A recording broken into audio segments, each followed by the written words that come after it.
I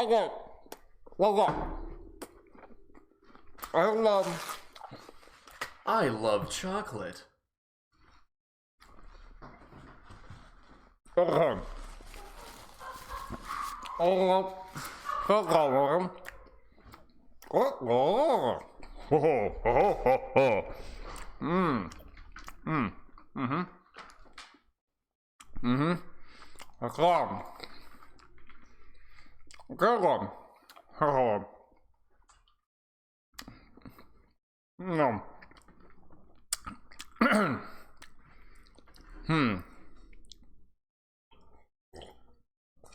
Coaching time, then collab with Boger, then charity coaching time, and then I think that's all.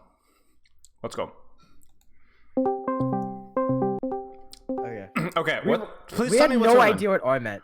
What? Yeah, we were panicking. Wait, you don't know what R means? Dude, we didn't know what it meant. Wait a second. I'm sorry. How old are you? How old are you? 15. 14. How are you 15 years old? You little zoomers. How do I know what that means and you don't know what that means? Oh my gosh. So let me tell you. It's boomer talk. Okay. So the boomer knows what's happening and you. What do you mean it's boomer talk? It's boomer talk. I've never heard somebody say R. How do you know? Okay, holy cow. Let me look it up. What does R mean, abbreviation? It's gonna be like. What does R stand for? Dang it, I can't find it. I'm looking in the dictionary. See, that's that. Oh, wait. Registered trademark. Never mind. How can you be that dense? It's been around for. Okay, I almost said. I've never seen anybody do that. I almost said it's never been around seen it. forever, but I think that was not the point I should be trying to make. Guys, it's been around forever. Wait, that's not the point I want to make. Okay, anyway, yes, R means ready, and Okay. yeah. Okay, so we're doing a. Is this a duo review or some sort of abomination? Yeah. Yeah. Oh, bless me. Okay. It's gonna not end well. It's a Junkrat Winston. Okay. Wait, hold okay. on. Okay. Here, just Where if am I every going? time you say Winton, I age a little bit more. I forgot. That's my bad. Yeah, We're gonna die by the end of this. Okay. Clip. Okay. So send me the abomination of a code so I can get this thing pulled up. Okay. Should we do a Coliseum or? Probably Coliseum. I feel like that's also pretty close. This was the good Coliseum. Well, not the good. This is the close one. Okay. I think. Let's see if this actually works here. The replay thing is broken again. Yeah. Well, it works for me, but what ends up happening is every time I skip forward, it goes. I'm like, my ears every single time. The code, I don't get it. Okay.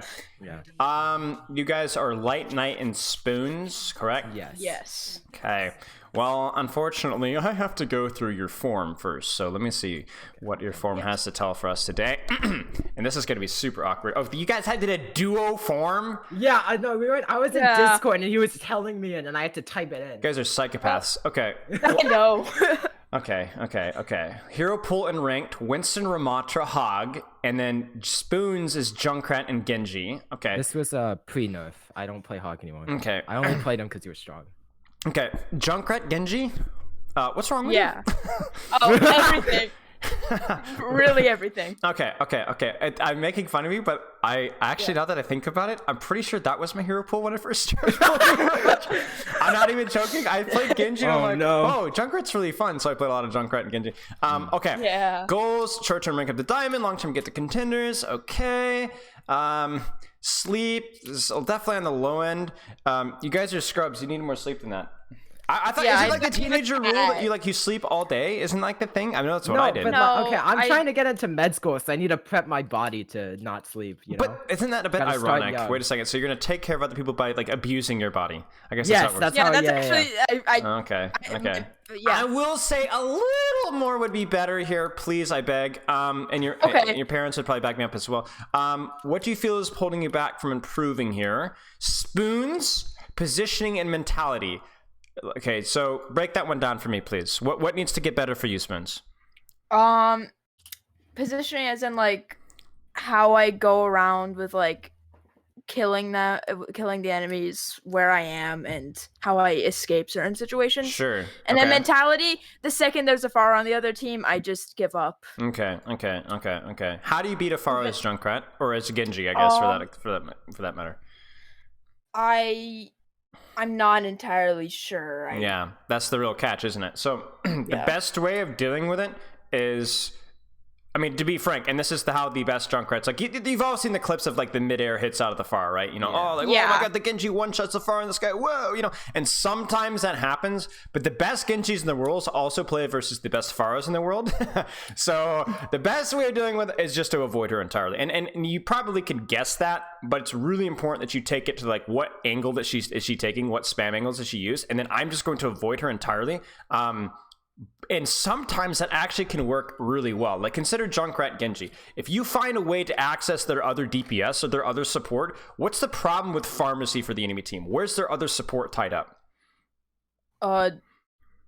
Just alone in the back lines. Yeah, you see that? So it's like there's a real good opportunity for you to actually get solo assassinations if you can avoid the Pharah. Now, I'm not saying that Pharmacy doesn't not counter Junkrat. Of course, she counters Junkrat. However, there are absolutely ways of playing around it if you're smart enough, and I hope to goodness that you're smart. Although Junkrat and smart usually don't end up in the same sentence. Okay, all right, but yeah, that's something that we'll definitely you definitely are going to need to practice more. And then the fun thing about that is you're like, oh, the Pharmacy on the enemy team, I just give up. Okay, well that means instant L. So you might as well at least troll the lobby by experimenting more. You know what I'm saying? So if you play into a Pharmacy and you're like, oh, we just instantly lose this game, don't waste the game. At least try something. You know what I'm saying? You might feed, but you're going to lose the game anyway if you give up. So you might as well experiment more. Do you see what I'm saying? Yeah.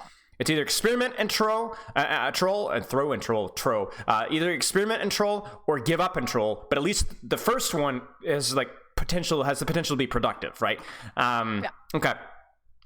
Positioning, we'll talk, I'm sure, a little bit about that. Light Knight, hard time knowing what to do in bad situations and comps. That sounds very familiar. That sounds exactly what Spoons was saying, but elaborate, please. Okay, so it's kind of like if I'm playing against heroes that aren't very diveable, or if they're like very grouped up, you know? So if they're playing like, I don't know, like they're all just in like one spot and there's no like, clear target that I can dive. What I'll usually do is I'll just like jump into like the front of them and bubble, and then I don't usually die, but I'm pretty sure I should die. But like I'll just take a bunch of damage and nothing really happens. Right.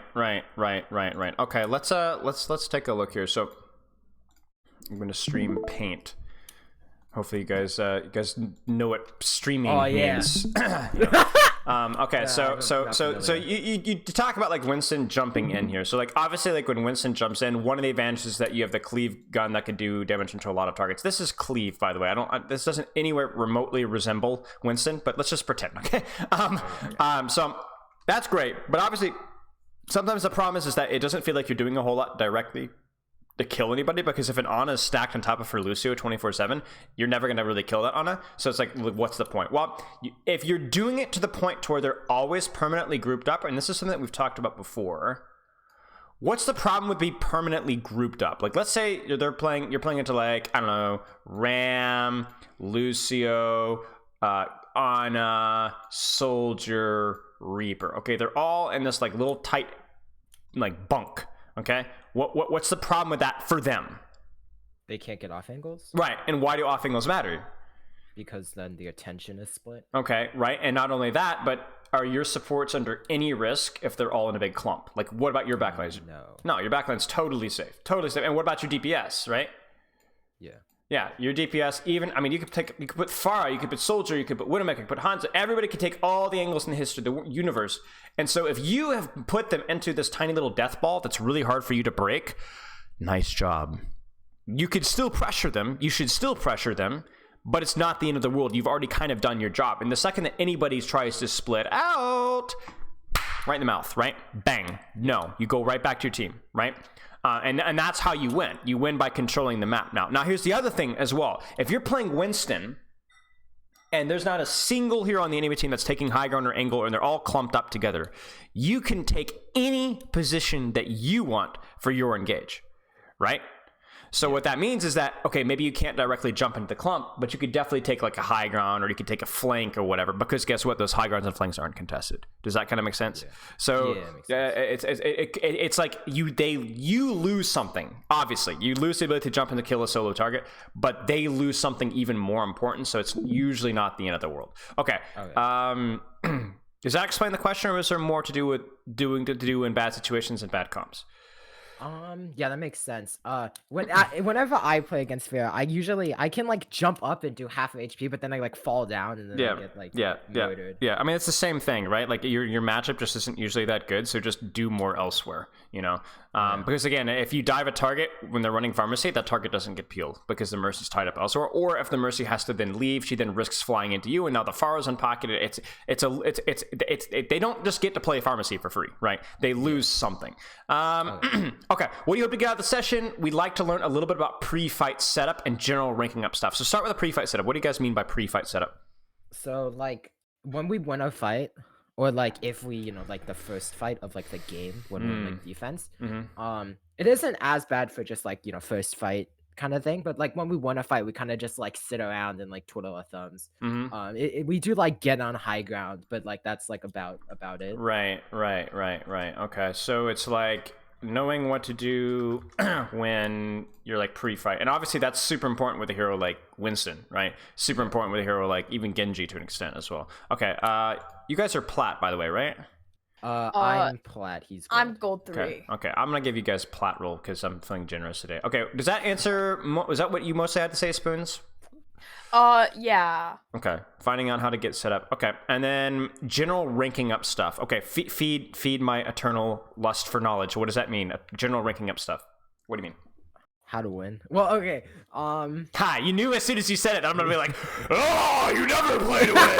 It's always on improvement. I awakened the demon. Okay. What do you mean general ranking up stuff?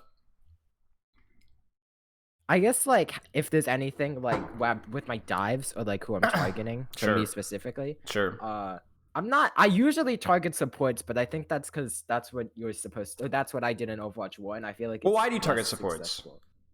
Because they're easy to kill. Yeah. Well, not easy to kill, but like. Well, yes. Well, yes. But they also. Yes. If you beat up supports, you win. Right. I mean, they're easier to kill, and then even and so what that usually means is that if you beat up a support, they get a lot of help, and then if they get a lot of help, that creates space for your team. Right. Okay.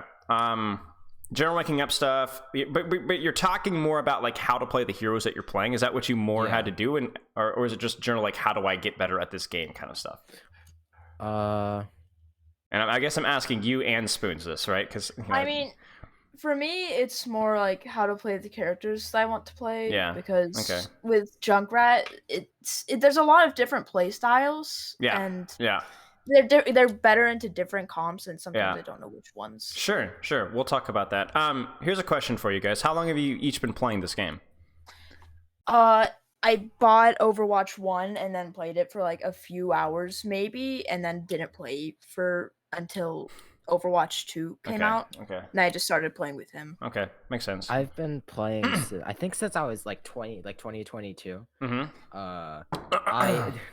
I placed Plat, but then like I lost 40 games in a row. Yeah, the placement system sucks. It's very discouraging. I think everybody had that. I placed gold and was basically bronze. So go ahead, sorry. Yeah, I spent like 2 years getting back up to Plat. But nice. Yeah, so I've been playing since like 2022. Okay, nice. Does this VOD have Pharah in it? I don't think we've ran into it far in a long That's okay. We at least talked about the theory of it, and we'll talk about the replay code rule afterwards, so you guys can actually get some Pharah feedback later. Okay. Anything else that you guys want to go over? We've gone over this one quickly, but anything else that you guys want to go over? I have one other question before we finish, but is there anything else that you guys have to ask?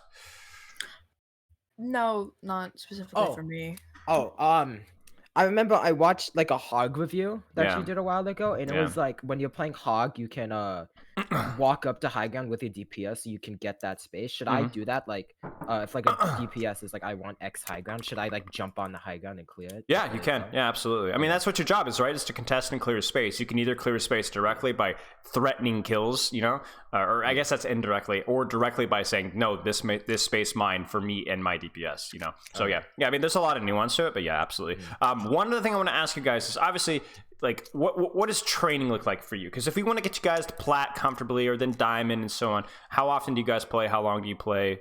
Fill me in on the juicy. How much do we play?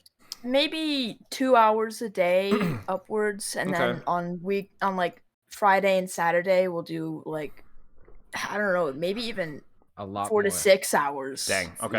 Okay. Because, you know, I spend the weekdays I have school, but on the of course. weekends I only have like homework. And on the weekends I get to stay up till midnight. Nice. Well done. Okay, so let me break you down one quick thing before we get into it, okay? And that's all about training with intention and training for playing for fun, okay? So you tell me what the difference is. You've probably seen enough of my content to have at least an idea, okay? What's the difference? I've heard you talk about this. You go. With intention, like the first few hours of playing, if you're trying to get better, you should really focus. Yeah. Because that's when you're most able to be focused. Yeah. You got more energy. Unless school was really bad, but yeah. I don't need to worry about that one. Okay. You gonna tell me the story, or we're gonna keep going? You tell me. I don't know. He can talk. About what about? Wait, I don't even know I don't even know. Just keep going. Just keep going. Okay. and then playing for fun is more just like, I don't know, brain off, just going through the motions. Yeah. And how long have you guys been well, first off, have you actually executed that rule, or are you just aware of it? Like, do we do like the intention versus like random? Yeah, I think we do it kind of. Yeah, we'll do like sometimes a bit of warm up and then a few comp games, and then we'll just like do mystery heroes. Yeah, we'll sure. do total mayhem trying to get a 2-hour game. Yeah, we got a 45-minute game. I saw the See Not Found one or whatever. Like an 82-minute game, and I've been trying to get that. I want to get a 2-hour game. Oh my gosh, you guys are nuts. Okay. Yeah, I mean, definitely something you're gonna need to practice more when it comes like the intention versus fun. But obviously, to have intentional practice, usually you need something to actually practice on, and then hopefully we can kind of give you that with this review here. Okay, so I'm trying to think what would be the best way of structuring this review here. I think maybe looking at a little bit of each fight here, and I think whoever's not getting reviewed can kind of help me make fun of the other person. What do you guys say? Yeah, okay. We make fun of each other. Good. Yeah. Listen, the start of every good, fun, relationship, friendship starts with just endless insults and just constant flaming. I will say, when I'm playing Winston, I don't think I need as much review than if I'm playing Ramattra, because there's like already a bunch of Winston stuff. I see. And there's 2 minutes total of Ramattra stuff. Okay. Internet. Okay, so we'll give a little bit of what is a risk? Okay, we'll give you a little bit of extra. We'll give you a little bit of extra attention on the Ramattra stuff. Ignore Avesta. And the good news is that I have some Ramattra content coming out soon. Check out Spylo. Are you subbed to the Spylo 2 channel? I think I might already have a. There's already a Ramattra VOD. Yeah. I look at those, but it's not like the whole thing. Yeah. Okay. There's a Ramattra one I just put out as well, so you can check it. Okay. Let's see. Okay, Winston. So I mean, you already kind of look at their backline, and you're like, okay, Soldier definitely diveable, but like I don't see a lot on their comp that's just gonna like die to one shot. So it's like gonna be more about like setting up your engages and creating space that way. So let's see what we do. This will be fun, because I think if Spoons is listening and Spoon, Evo, you're listening to Spoons, like you're gonna learn a little bit like indirectly, Yeah. So like right here, let me ask you a question: is this jump likely to get a kill? No. Okay, so then what's the purpose of this jump? I'm hoping to bait out Suzu. Right, hoping to bait out Suzu 2P, maybe force this guy to run away, because if this guy's running away, he's not doing damage to your backline, right? Now, what's the risk with a jump like this? I'm gonna get murked. Maybe. Likely, yes, but maybe not. So if you're gonna get murked, if you know that the jump is high risk, high reward, because you're like, this is not a 1v1 jump, right? This is a 1v, right? 5. So then how do you jump like this? Like right now we're in the air, but what do we do as soon as we land? First thing. Bubble? Wait. Bubble, yeah. And what? Bubble dance? I don't know. Bubble dance, okay. Let me ask you a question. Is where you're at right now the safest position for you to be? Probably not. Well, you see? Yeah, I could. I mean, this is terrifying, right? Look at this guy. It's like that one math teacher everybody has, you know? Okay, it's terrifying. So yeah, okay. So then obviously, like, your bubble's not really allowing you to do what? Where would you want to be right now? Like behind. The wall. Yeah, like behind the wall. So it's like harder for you to follow up. But you see the problem with that? Look at your bubble. Yeah. So before you even jumped here, you knew that this was going to be risky. So your whole mindset is not like, I want to be like booga booga booga booga. But actually inside, I'm like scared. I'm a kitten. I'm terrified. I'm actually jumping in and already like running away as I'm jumping, knowing that they're going to try and follow up, right? And so if you die here, it's going to be because your jump wasn't accurate enough. Now, I think this ends up working out okay, but your whole mindset here has to be like, I'm jumping to cover. And by the way, that's a really good habit to get into, just period. Okay. Let me write that down. But this is fine, right? Catch the Genji on their way out. Okay. Gotta pull out the like, it's rough, but you see like how theoretically that Genji had a really high chance to die, right? Like he went in by himself because everybody was peeling you off. So you kind of did your job. Now I can't wait to look at Spoons and see like exactly how Spoons failed us.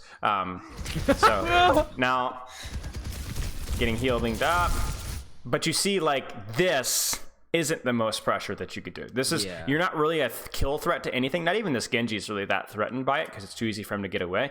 So. I don't know. I'm wondering as if there a way to where you could have maybe even disengaged, gotten healing a little bit full, and then go for another jump to a cover, to a corner, and so on. You know what I'm saying? Not the worst jump, but it can't be the best jump. Be very careful, no bubble. Nice juke. But you see, like, every time you walk out here and nothing happens, your HP just absolutely melts. Yeah. And by the way, who's doing all the damage? Look at the top right of your screen. It's either Sigma or Soldier. I mean, look at the ult charge. I can't see the numbers. Right, yeah, it's very Wait, you guys don't like What is it? 360p? Come on. It's 50. It's actually 720. It's 50 it's 50 and 29. It's Soldier.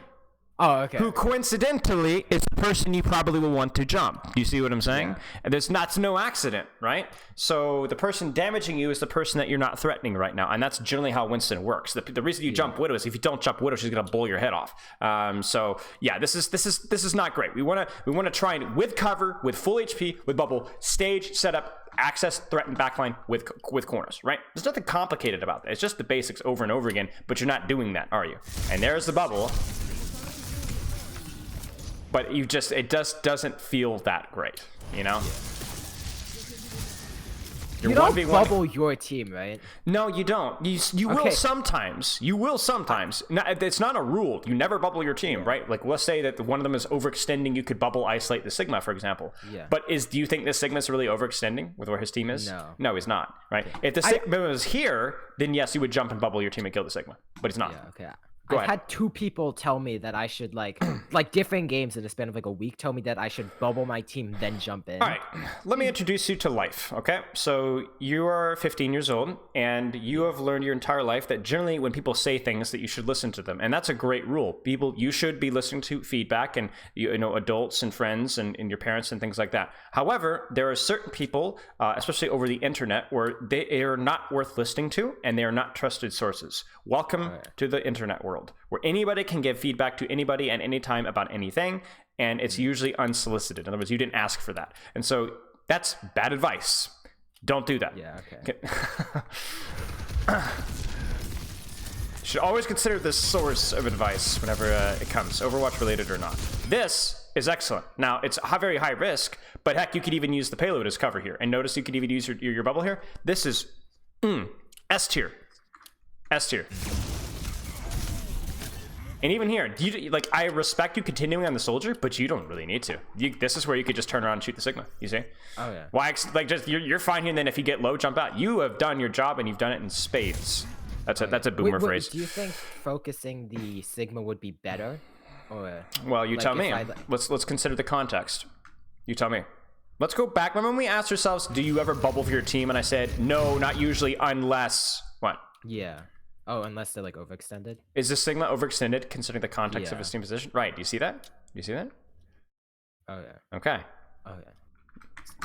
That makes sense. Yeah. Now that's a very hard thing to keep track of mid-fight. So don't worry if you're not. But do you see like this? This is a better 1v1 for you, but she's not overextended, is she? Yeah. So could you die here? Probably. You probably yeah. you could, and maybe that actually Sigma survives because he doesn't get punished. This is okay. Maybe the Sigma dies now. Maybe. Sigma's still overextended. You see it? He's still overextended, right? So even though this 1v1 is not that great, he should die, and he does. Okay. Let's Am I good against any tank in a 1v1? Sigma's your best tank. Oh yeah. Yeah, Sigma's your best tank. Besides that, no, not really. So unless the tank is really overextended, you generally don't punish. Although the bubble split is the real value there, but yeah, you're not great versus any tank. No. Sigma, like I said, is probably your best 1v1. And actually, Ramattra's not horrible too, especially if he doesn't have his Nemesis farm. He's nasty. Like, he's an easy kill. Okay. Let's go back a little bit here. Spoons? Yes. Prepare yourself. all right, Evo. We're gonna. Is it Evo, by the way? Is that how you pronounce? Yeah, Evo. It's my dad's username when he used to play video Makes games. sense. But I okay. stole it. Sure. It's cool. I like it. Okay. Let me ask you a question. What is Junkrat's effective range? This is the most important question I'm gonna ask you all day long. Probably under 10 meters. You are, let me put this very clearly, the best DPS/support hero in the game at close range. There is not a single hero in the game, not Reaper, not Bastion, nobody can beat you in close range. Nobody. Your conch mines and your grenades are just too strong. It's just too strong. So, are there going to be times where you play a little bit of distance, at least initially? Yeah. Sure. Is this the time right now? I mean, nobody's really engaged, so I'm not. I don't. Yes. And it's a tough question, isn't it? Yeah. I'm gonna ask you a lot of questions that I don't expect you to have the answer to because I just want you to squirm and think about it. I'm not trying to make you uncomfortable. I just want you to think about it because like you're gonna have to come up because it's too complicated of a game for me to give you a flow chart of what to do, right? So right now, let me ask you a question. Remember when we talked about setting up for the engage as a Winston, as a Genji, as a Junkrat, like setting up. First fight, everybody's in setup phase, right? Now your feeder Winston is just rolling in right now. He's just going in all by himself, right? So, but okay. What should you be thinking right now? Now, you don't want to get close to a Sigma. Like, the guy really ruins your day. But where could you be going? What should you be doing? What angles could you be taking? Do you see what I'm saying? That question has to be thinking about right now. Right now. So you tell me, where should you go? You're not here. Where could you go? I could go around that pillar to the left. I could go around like here? right, which I would... a little bit further up. There's right next to the robot. Is that too close to the Sigma? I don't think it's within his effective range, but I don't know much. Okay, that's okay. He's got pretty decent range, but it's worth a shot, isn't it? Yeah, and then if I would go to the right, I might be able to get a pick on the soldier. I might see the Genji and kill him. Sure. And if there's nothing here, then you have a better spam angle, right? Yeah. Right. So either maybe here, maybe this. This is a little bit aggressive, but it's worth a shot. Experiment. But this is all about, like, when we talk about, like, figuring out how to set up, I'm going to give you guys some fundamentals to think about, but more importantly, I want you guys to be experimenting more, right? That's what we want. We want you guys trying things. Good try. Conks should 100% ruin Genji's day.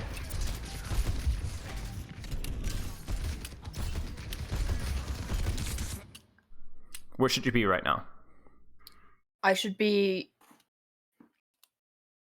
probably either with my Winston but that's really close to the Sigma. You would die. Or right? Or focusing the separated Genji who has no dash. Right. You see when we talk about Junkrat is the best close range hero in the game. Notice who I said versus DPS and supports. Yeah. Tank line, different matter. Tanks are just too beefy and too ugly. It doesn't mean you never get close to tank. You just got to be really careful. So we want you closer, but obviously with Sigma is still a little bit of a problem. So what about here? Yeah, what about here? Puts me out of there. I get to see their supports and them, and yeah, but you're still far enough away. I know if I should run away versus the Sigma. Right, exactly. See, my problem with this positioning here is you're spamming fine, right? You just need to work on your mechanics a little bit, which sounds crazy, but hey, Junkrat mechanics, right? But you're kind of standing in the open, and I think you could be a wee bit closer, or like you were saying. Remember you said focus the Genji? Yeah, seems okay to me. Junkrat and Vaxter. What is it? Junkrat and Vaxter. Yeah, I mean, hey, listen. You don't hate until you've tried it. I mean, that right there I really felt like you were aiming that grenade to hit that soldier, and that soldier hit was monstrous because it completely takes him out of the fight. If only you had a Winston that would dive soldier, you know? Oh no! I know. Nice. That's a great try to one-shot combo. Now you're playing hyper aggressive right now. Look how close you are to the Sigma. But why are you playing aggressively like this? What do you got in front of you? Because there's a bubble. Right. Now, you can't stay here, but maybe it's worth pushing a little bit aggressive when your Winston goes in. So when you see Winston in, you go aggressive. When you see your Reinhardt in, you go aggressive. When you see Ramattra in, go aggressive. Now, you're lucky because you're in voice with your tank buddy, right? So not everyone has that luxury. But whenever we see Evo playing more aggressively, I want you to try and put a little bit more aggressively as well. Okay? Yep.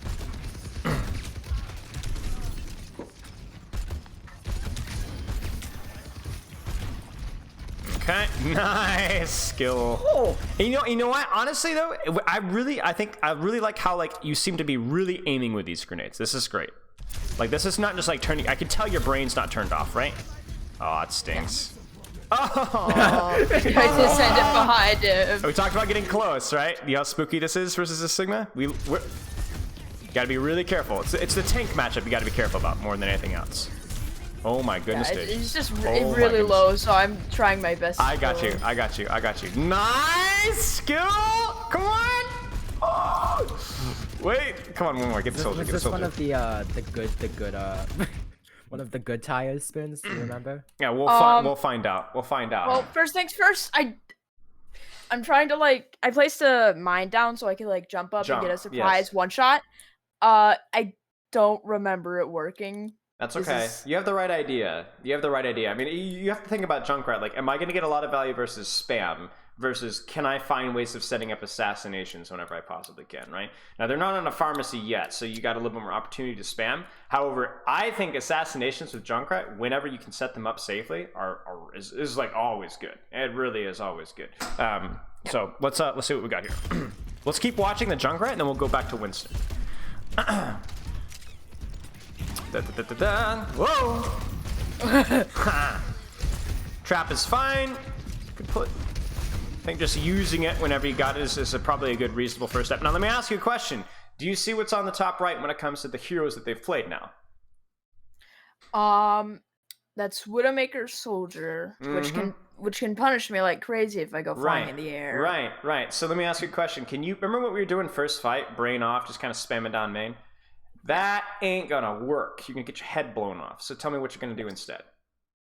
Instead, I'm going to either look for cover to spam or go for flanks to assassinate either the supports or one of them. Right, let's see what we do. Yeah. Now, I'm really loving what I'm seeing in the background here. Avo is just kind of just doing this thing, you know? All right. Well, you have fun over there, mate, all right? Solo. Yeah. Do it. Nice. Hey, listen. The Winston distraction paid off, right? We got the tanks isolated. Now, if Avo survives... Whenever I do those 40 ones, I have a brain aneurysm. We'll trust me. We'll talk about it. Okay. And this is okay. Let me ask you a question. What about this, Spoons? The room. Yeah, you see? I love rooms. I'm Junkrat. Yeah. That's my why thing. Not, why not go bang, right? You know what I'm saying? And then you put Yeah. your trap in here, and if they push you in here, unless it's a tank, not very good for them, is it? It's very risky. All right. All right. Did you see Jake the Jake collab last week or the week before? I think I actually I was watching the stream or something, and then I just had to get off. All right, that's all right. Watch your streams in Discord sometimes. Okay. Fair enough. Look at me going into the room. Yeah, see, this is my coaching is that good. It retroactively encourages you to go back. You're from the grave. Traveling. Okay, I'm ready. Better get a kill here. Okay, you know what? I don't even care. I'm a fan. Sometimes you're gonna do the right thing, but it just doesn't work out. This is a great play by the Ana. He could have been faster here, mechanically, whatever. But you know what? I'm a fan. Would it make a headshot? No, she's too stupid. No! No! I didn't see it! You still almost kill her. She plays it perfectly and you still almost killed her. Okay, you know what? I'm fine with it. All right, let's check out what our friend Eva was doing here. All right. What is their name? Okay. All right, let's see it. Here we go. Now, what is the mistake right here? It is the quintessential Winston mistake that makes me so angry. Oh, the bike click? No. Oh, No. Yes, probably, but also we're talking low hanging fruit here. It's probably where I'm jumping then. Well, no. You're on backline, okay? Yeah. You're fine. All right? There's a lot of a distraction. Everyone's panicking, screaming, and running. But what's the problem? What is your team doing? Oh, they're not doing like timing. Right. Look, it's the elevator music right now. Winston, we can't help you. Right now, remember what ended up happening that ended up making this work out? Okay. Do you remember what happened with this idiot? Yeah. Yeah. What do you do? Oh, there's a Winston priming on my backline. I'm gonna push. Right. No, I mean this guy's an idiot. Right. But what happens if he just stands here and fishes for hooks? Nothing. Right. Nothing. Now you maybe could say, well, I was buying time to push the robot. Okay, maybe. But I don't think that's worth it, right? And I don't think that was in your mindset right now. Let's be honest. This was, I'm going in. I want to kill 6, right? And yes, juggling mechanics, yes.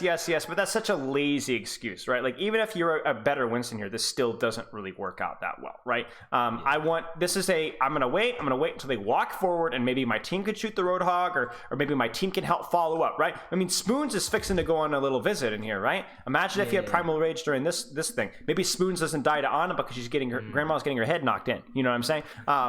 So it's your fault. We're gonna blame you. That's right. It's always the tank's player's fault.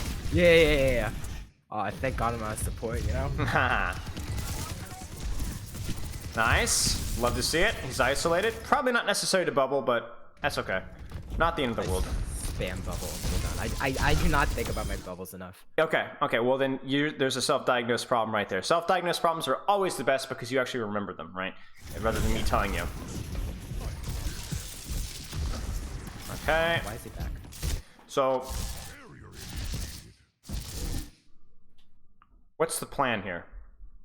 This isn't like advanced macro, detailed micro Winston. What's the plan here? I guess I just shoot at the hog until I dive the dude in the back. I think that's Moya. Yes. Yeah. Maybe. Let me ask you a question. Is this fight winnable? No. No. It's over. It's over. So what's the plan? Jump off the edge. Or run away. Right. Jump off here, right? So. Oh wait. Right. Just get away. Do you even know this exists? No, my immediate thought was I need to die. I mean, that wouldn't be the worst thing in the world either. But yeah, you just need, this is not like, oh, you need to advance, don't do the job. Yeah, but this fight's over, so just get out. Oh, yeah. Run. Oh. Okay, that's okay. All right, let's watch another fight of Winston. Uh-oh. Remember we talked about Widow counters Winston? Why do you focus? Remember we talked about shooting the soldier? Because if you don't shoot the soldier, soldier's gonna shoot you. Yeah. Check it. You see? Ow. Yeah. Ow, indeed. Now let me ask you a question. Getting into the Junkrat is good value, right? Yeah. All right. It's a nice little split we got going on here. Maybe we can get to. So then, what would be the better solution? Because you took too much damage, too much out in the open, and you didn't get on the target that you wanted. What's the solution? Go like maybe like go to one of like the pillars that like isn't like in Here? the fight necessarily. Here? Yeah, like that. Here? And like scout Yeah. for like one of the DPS Yeah. or whatever. Yeah. And then not do like what the Widowmaker. Yeah, like, yeah, I know what you meant. I know what you meant. Yeah, yeah. Or even if you do jump to Junkrat because the Widowmaker is too far away, at the very least you jump from a location where it's a lot harder to shoot you like that, right? Yeah. That was too easy, right? And there's a big difference between a headshot and a body shot as well, even. So I think there's even an option here if you have the time or the opportunity and the scouting, you could go in a hard flank, walk on these guys, right? It's a much riskier play, but okay, let's see how we do. Junkrat might die. Probably not the most important thing to zap, but whatever. But do you see what happens? It wasn't great, but at least you did get the split that isolated the hog, and the hog dies. Okay, let's check it. Now, careful. You don't have bubble yet, right? Okay, there it is. Yeah. We're on the Ana. There's the bubble. Nice. And he puts Nano. Where on earth is the Widowmaker? Oh, she's up there. Oh my goodness gracious. Nano Cole is terrifying but useless. There she is. Now let me ask you a question. What's going on here? Not much. Or like I dived the oh wait, there's a Widow? Yes, and you're like, huh, nice to know. Anyway. What's the problem here? Let me ask you a question. Who's easier to kill, Widowmaker or Moira? Widow. Okay, who's more of a threat to your team with their current positioning right now, Widowmaker or Moira? Widow. Yeah, look at this. She's isolated. She's completely dead. Either she's gonna kill 6 or you're gonna kill her instantly. Right now, there's a really good opportunity that she's gonna kill 6. I mean, look at that. There's your field. You know? You need to find, remember we talked about finding those isolated targets whenever you can, right? And when your team can actually follow up, right? That was the time right there. Void the hog. I get why you bubbled there. It's like, I think Zen's gonna light me up, you know? So, whatever. But that Widow has been alive way too long. Nice. There's the isolated target. There's a target, again, that if you don't dive this target, you die to this target, right? Yeah. Zen is murderous. Especially if it's me on Zen, I'm a pro. Primal. Oh, 9 HP. Oh my goodness gracious. You know, this fight is very winnable here. Let's see what we do. Oh my days. The Reaper can kill you from that distance. I was gonna say, the Reaper might just sneeze at you from like a mile away and you still die. Again, overextending Roadhog. Get up. I mean, honestly, you could even jump the Reaper here. He's so low, he's gonna have to Wraith instantly. Like a melee combo finishes him off. Okay, so a little bit of a lack of discipline with picking the right targets and picking the right timing, right? You're noticing that. Nothing super complicated, but that's what we want. Easy fixes, even if they're a little bit hard to get consistently, are the best fixes. Okay, let's see our rat friend, and I don't mean Junkrat. Let's see how our rat friend does here. Well, Okay. right now, what should you be thinking? Remember the first fight? You're thinking about setup. Okay, you're not an idiot. You understand this hero well enough. What should you be thinking about right now? I should be thinking about where their supports and DPS are located. Yeah, exactly. How I could possibly kill them. Yeah.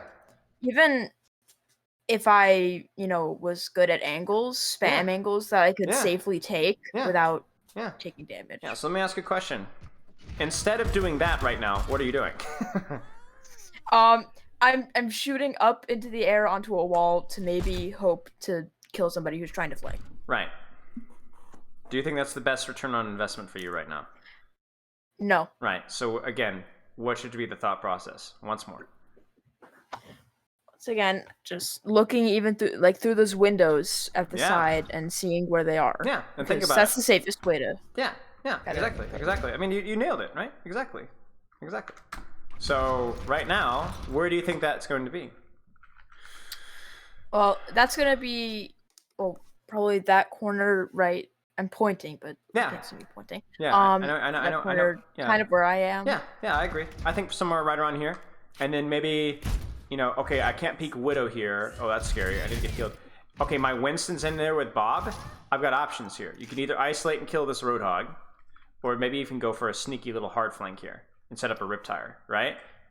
Yeah. I want this to be the experimental mode every time you lock on Junkrat. Stress test. Could I take a flank here? Should I take a flank here? What angles can I hold? What positions can I hold? Remember, you're a close range hero, and this map isn't providing a lot of options for you to get close, is it? So you're going to have to be really creative with it, aren't you? Yeah. Okay, so unfortunate, we kind of lose track. We kind of get tunneled on some random spam angle. The problem with Junkrat is you could be doing a lot of stuff, but not doing anything meaningful, right? You could be spamming this angle here and hitting the bounce of the triple bounce and the bouncing off the wall and going through the stratosphere, but it doesn't matter, right? What matters is getting the one-shot combos or finding the really, really good spam angles. I like that they nerfed Roadhog. Oh, I'm so happy. You know what? I don't think you're alone in that opinion. I'm so happy that Hog isn't good. All right, let's see what we got here. Going on the sneaky. Going on the sneaky. Oh, they're all run away. Oh, well, that was uneventful. Uh-oh. See, like, I appreciate that you're shooting at Roadhog because that's what you see. But even then, is there another target? Is there another squishy? You didn't even hear the Widowmaker behind you, right? Right now, you could also be thinking about, once again, where's that robot going to go, right? You see it. So what positions could you take right now? What could you be thinking about right now? Well, I could be thinking, like, if I notice the Widowmaker, I could be thinking they don't have a Widowmaker. They can't control that space up there as easily. Oh. So I could be like going up here? Yeah, on a corner. Yeah. I didn't even think of that. I didn't even think about that. So you don't even need to necessarily go for the one-shot combo. You could actually start spamming at range, right? Right? Okay. That's really smart. I didn't even think about that. Okay, yeah, absolutely. Absolutely. Or you could do your little one-shot here. Or you could set up underneath and go in here. Or you could set up underneath and pop your Riptire. By the way, use your Riptire. Use your Riptire. It's win the fight. You know what I'm saying? Win the fight. But instead, what are we doing? We're decorating the sky. You know what I'm saying? This is what you do with Junkrat when there's literally nothing else you can do. That's when you do with Junkrat. But there is absolutely something you could be doing right now. Setting up your next position for a better assassination, right? Yeah. I'm trying to think of like a good way of describing this. Like, let's say you wanted to look like Arnold Schwarzenegger, like get really, really jacked, and so you decide that I'm going to do 1,000 jumping jacks every day. I appreciate the intention, but you're kind of wasting your time, right? And I kind of think that's what's happening here. You gotta trend hardy, Plat. Right. Yeah, we're too slow to set up. You know, it feels like a lot of your positioning choices are just kind of random. You know, and you've already proven to me that you're too smart. Also, let's just enjoy this really quick here, guys. Let's just enjoy this. What happened? Oh wait, did she not die? Where did that come from? Wait, where did it come from? So let's just wait. This is a drama, okay? This is the best thing you're gonna see all day. Where did the dynamite come from? So let's just watch. She's pursuing, and then your Ashe, in a final desperation mode, throws out a dynamite, misses the shot on the dynamite, okay? And so then the Symmetra is sitting. I mean, these traps are absurdly large. Let's just appreciate how large. It's comically large. Okay, you better even realize. Okay, so then she's just like, oh no. So then she misses the dynamite. She misses the shot on the Symmetra, who's standing still. She's standing still and dies. Okay, Symmetra's like, I'm free. Oh no! No! Like we need like some like sad music playing along here. And then the best part is she turns around. The world's smallest violin. That's actually depressing. And that's oh, that poor guy. They just got said flying. Tragic. Okay, right now. Is this the best position for you to be right now? No. Even though Roadhog got nerfed, I can't really get one shot. I should still be respecting the hook. Right. Now you did him dirty. You clapped him. Yeah. You know what I'm saying? But you're not always going to be able to do that, as we saw earlier. So I respect, again, you want to get close, but it's just you got to avoid that hero, right? Whether that's Ramattra, Roadhog, Reinhardt, whatever. There aren't many tanks that you're going to want to get close to. I can't think of a single one, really. I mean, if I trap a Doomfist, I'll just like. That's true. Kill him. That's true. But even then, that's it if you trap them, right? Okay, let's see. You're... Oh! Okay. I didn't even see what happened. Holy mackerel! Oh! Oh my gosh! What? Disgusting! Wait. I'm just gonna do this. Let's see. Where are you at? Where are you at? All right. Jesus Christ, that is like 10 out of 10. What? Huh? Oh, okay. Jesus All right. Christ. I see you. All right. And right now, setup thing. Where do I go? No Widowmaker, right? Reaper Bastion. So you still kind of want to get closer to these guys, but the spam angles have opened up just a little bit, haven't they? Oh, yeah. This is I don't play Winston's Bastion. Yeah. I mean, this is good, right? Whenever they go Hog Reaper Bastion, do you think that these guys wanted to play Reaper Bastion Roadhog? I mean, clearly not. They didn't roll out in those heroes, so yeah, okay. But even now, by the way, who wins this 1v1 9 out of 10 times at this range? Me. You do. That's the funny thing. You do. All right. Let's. I'm never effective at getting the proper combo, but I think. I mean, there it is. That's it. He unfaded or whatever it's called. Reaper. At the, like, perfect time. Oh no! He's got listen, yeah. Free falling. Down with it right there, man. He's dropping it right there. Yeah. You got rolled. Okay.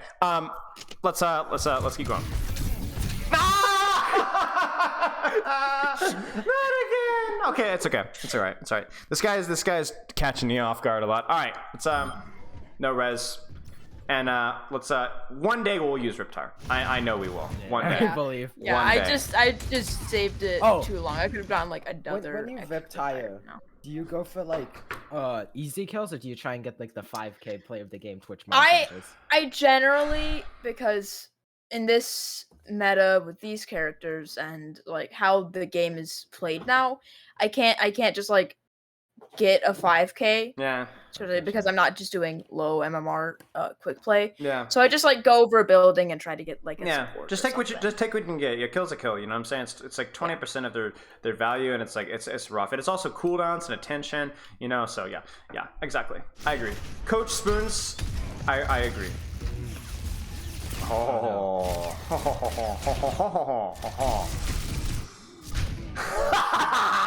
No. What is this dude? Right. Here's a solution. Here's a solution to Reaper Bastion, okay?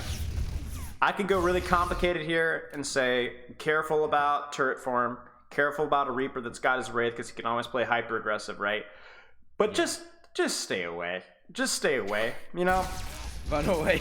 Turn off the electric. If Reaper walks at you like this, just walk back, right? Walk back. Let your Kiriko shoot him. Let your Bap shoot him. If he's gonna, and here's the funny thing: Reapers are stupid. Okay, the Reapers are stupid. If you back up at this corner, you know what that Reaper's gonna do? Yeah. What's he gonna do? Push. He's gonna push. He's gonna push, and what's gonna happen? He's gonna die. He's gonna die, or he's gonna get his Wraith form. Right? For what? You're not even gonna need to bubble. You'll do a little Juki here, Kiriko Bap. You'll force him out. He goes out. Your team walks forward. Robot walks forward, and then if he tries to go aggressively again, he doesn't have Wraith. He dies.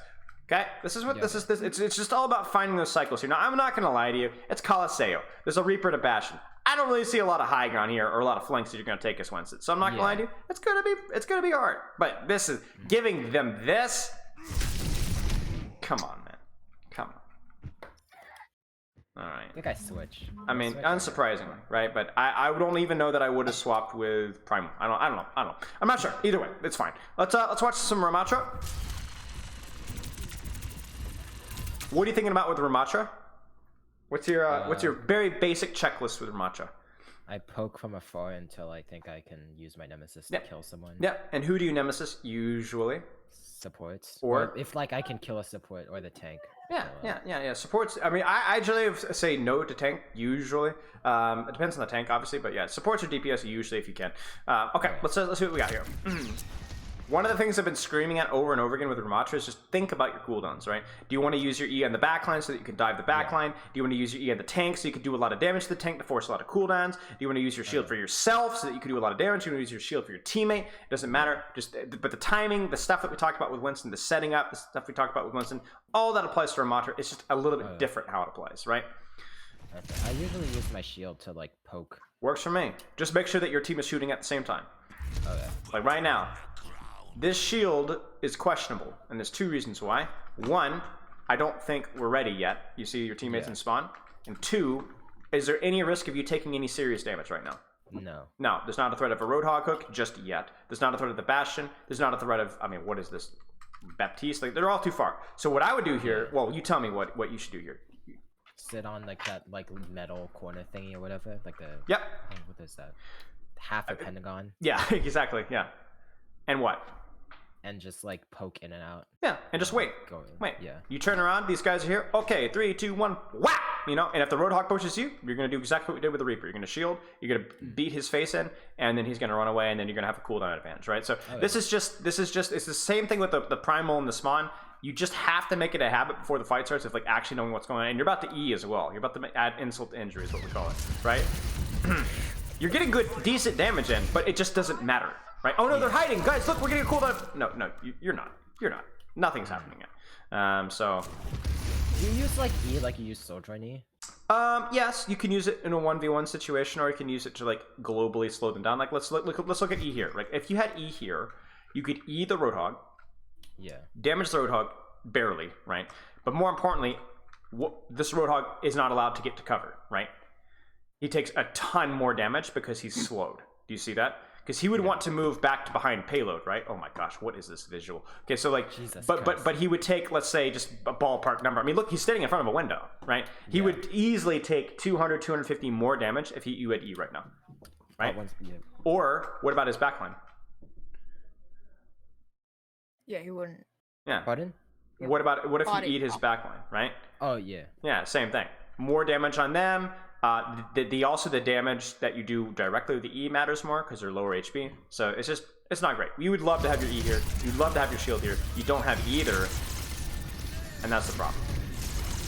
Even that shield right there, you're not reactively shielding to anything, right? Yeah. Look what was on your screen when you pressed the button.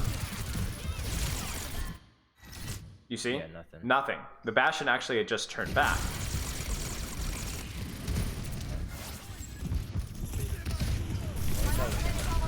Oh, there's a Reaper. It's tough. Beat him up. You beat him up though. Not your best matchup in Nemesis, but okay. Fight was lost prior to that point though, so we don't have to worry so much about it. Let's watch one more and then we'll go back and check out Spoons. I had a rant the other day about Bastion ults like this, and it's happening again. Yeah, I think I heard that. We saw that. Yeah, I told you. I told you.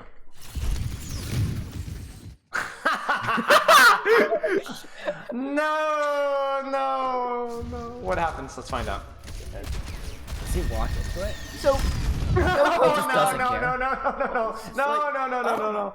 Oh my goodness! Why are you bless me. climbing up the back of my chair? Oh my gosh. Are we talking about Evo or?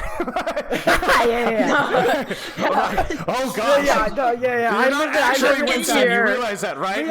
We use the same computer. Okay. At the same time, Yeah. At the same one we're playing, so he has 2 Overwatch windows. I see. Yeah, it's very. That's why we're so bad. Okay, we'd be higher ranked if we had multiple Right. Well, computers. technically you're average and slightly above average, but that's okay. Okay.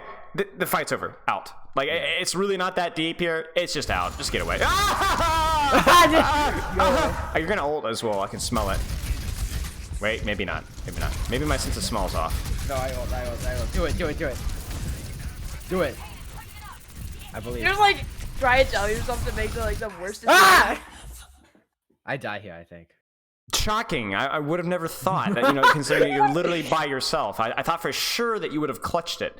No, I believe. No.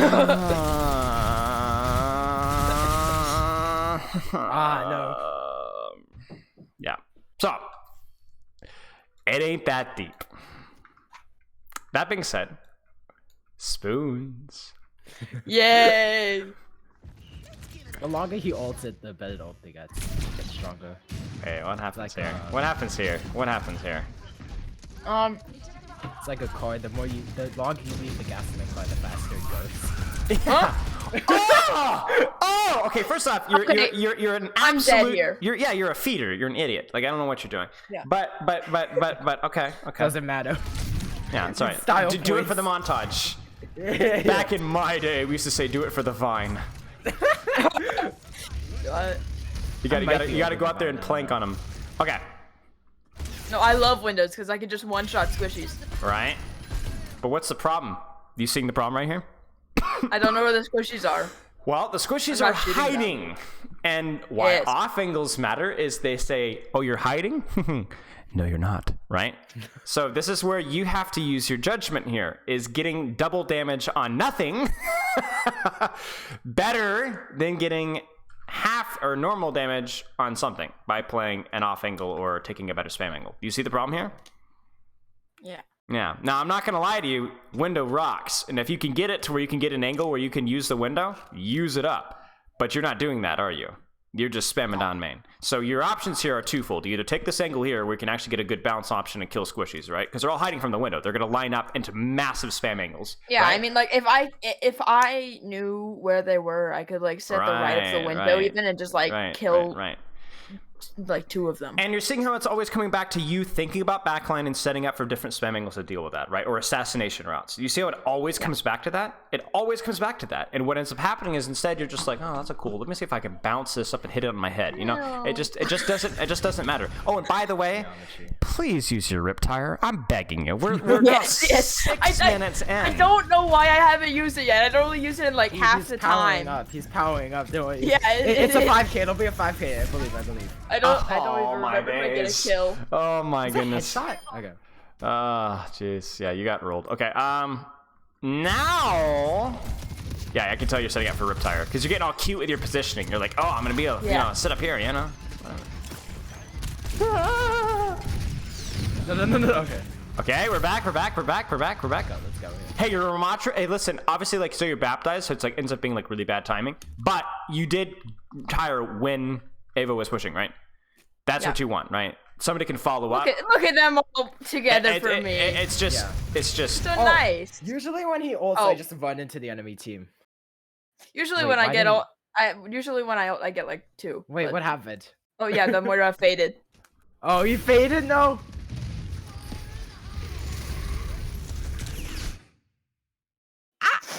So, remember when we talked about knowing where backline is, knowing where people are? Yeah. I didn't. You didn't. It's not just Moira, because obviously you know Moira fade. You just saw red and were like, ah! Right? You didn't know where Bastion was. You didn't know where Bap was. You didn't know where Reaper was. You didn't know anything. Yeah. Womp womp. That's a boomer sad noise, by the way. No, that I do that all the time. Okay.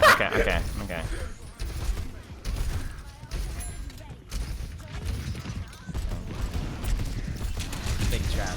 Wait, did it get someone? Oh, no, it didn't. I get destroyed. I was gonna be very happy if you booped him into the trap and he's just like sitting up here, just like trapped. So funny. You know, that would have been funny. Okay, where's backline? Because let me tell you something. You could absolutely ruin Bastion and Bap's day. You know what I'm saying?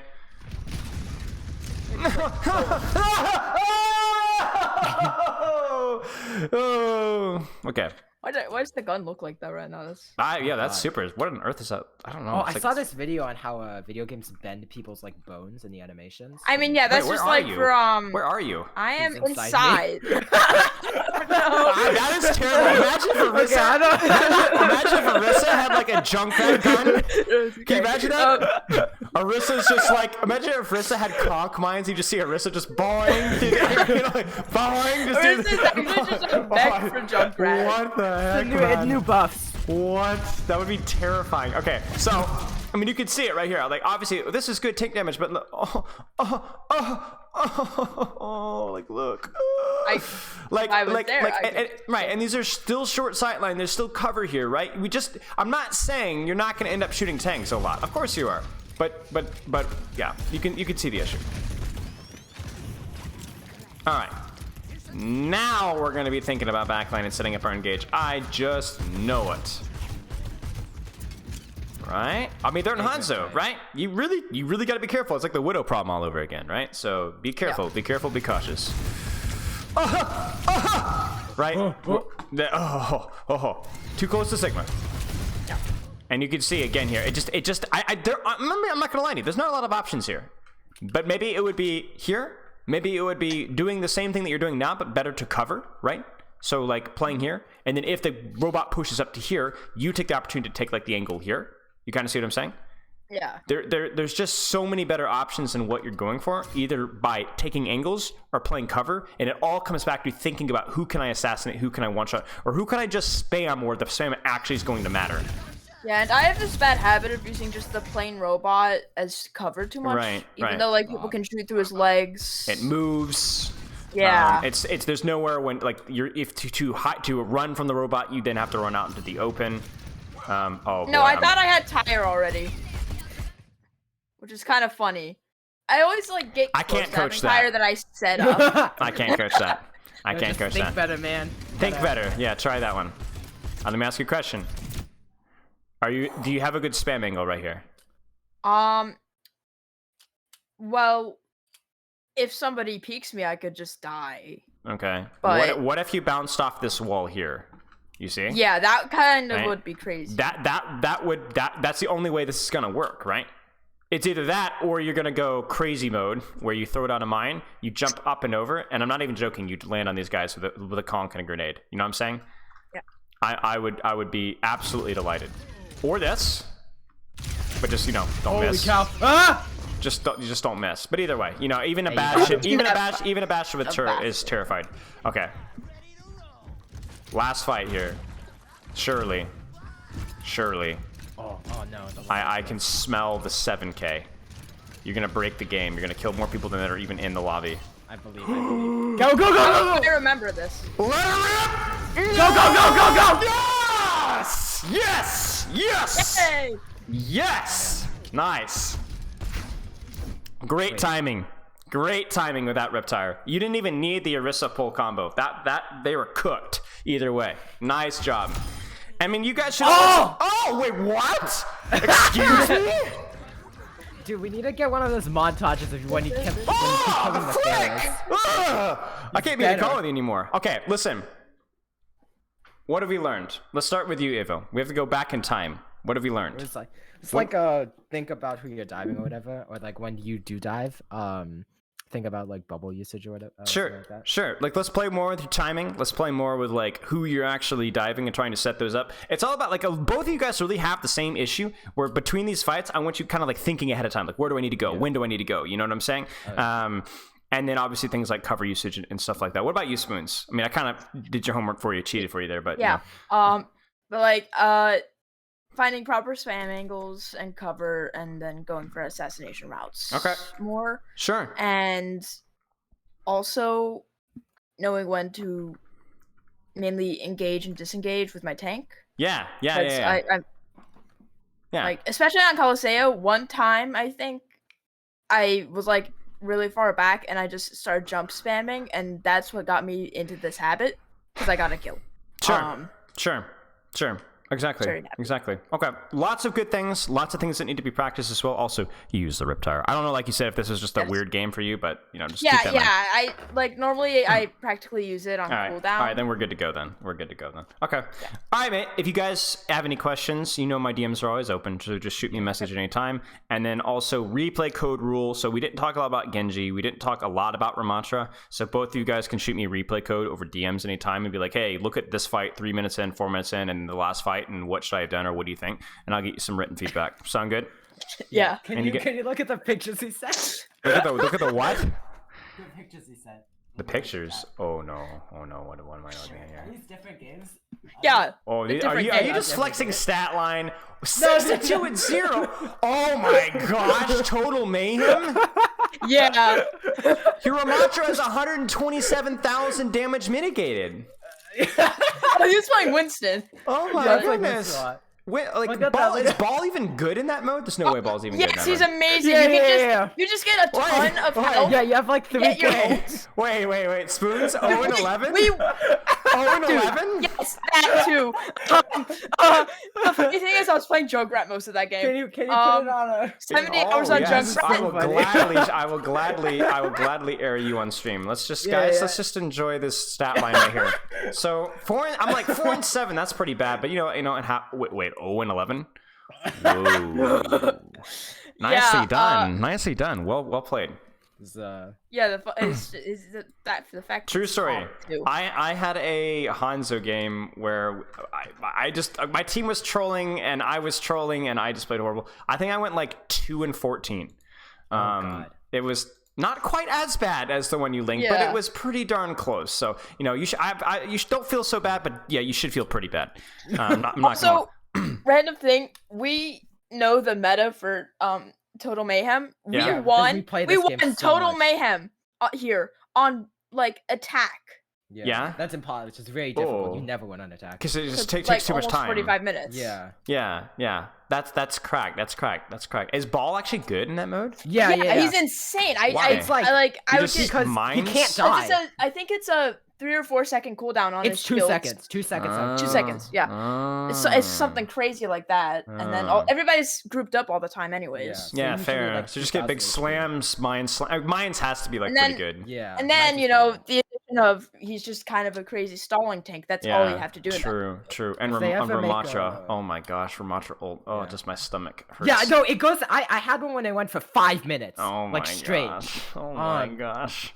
I'll put on a podcast and sit AFK on cart. Oh my gosh, that's just horrible. And like have like a piece of tape holding on your right click. Yeah. Okay, mates, it's been good. I have to go into my next session with Boger. You guys remember the replay code rule. Remember, you guys, my questions, my DMs are always open to questions. Good luck with your practice. And remember, most important stuff we talked about was the stuff we talked about before. You know, setting up your engages, thinking about it, playing with intention, all that kind of foolishness. Sound good? Yeah. Yep. All right, mate. Cheers. Good luck and keep in touch. See you, Thank mates. you. See you. Bye. Bye-bye. Thank you.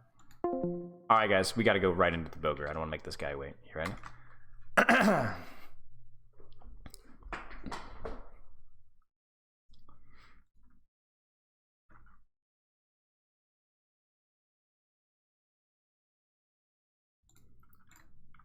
Getting things set up. Shh. Be very quiet, guys. We're getting things set up. Right. Wait. Okay, I think we're good. Yeah, they were a fun group. Honestly, y'all, I had no idea what I was getting into. I'm not gonna lie. Yeah, I really had no idea what I was getting into. That was a lot of fun. And if Avo and Spoons are in chat, shame on you guys. Junkrat.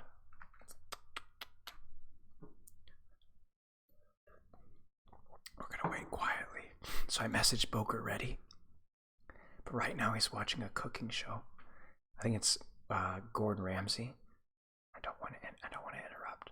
Let's just watch Boger watch me. Let's just I'm gonna get cancelled. Goodbye, guys. Okay, we're starting the thing. There he is. Goodbye, this is last stream, guys, before I get cancelled. Sorry. There he is. Sorry. I'm sorry. I'll be better. Elo. Okay.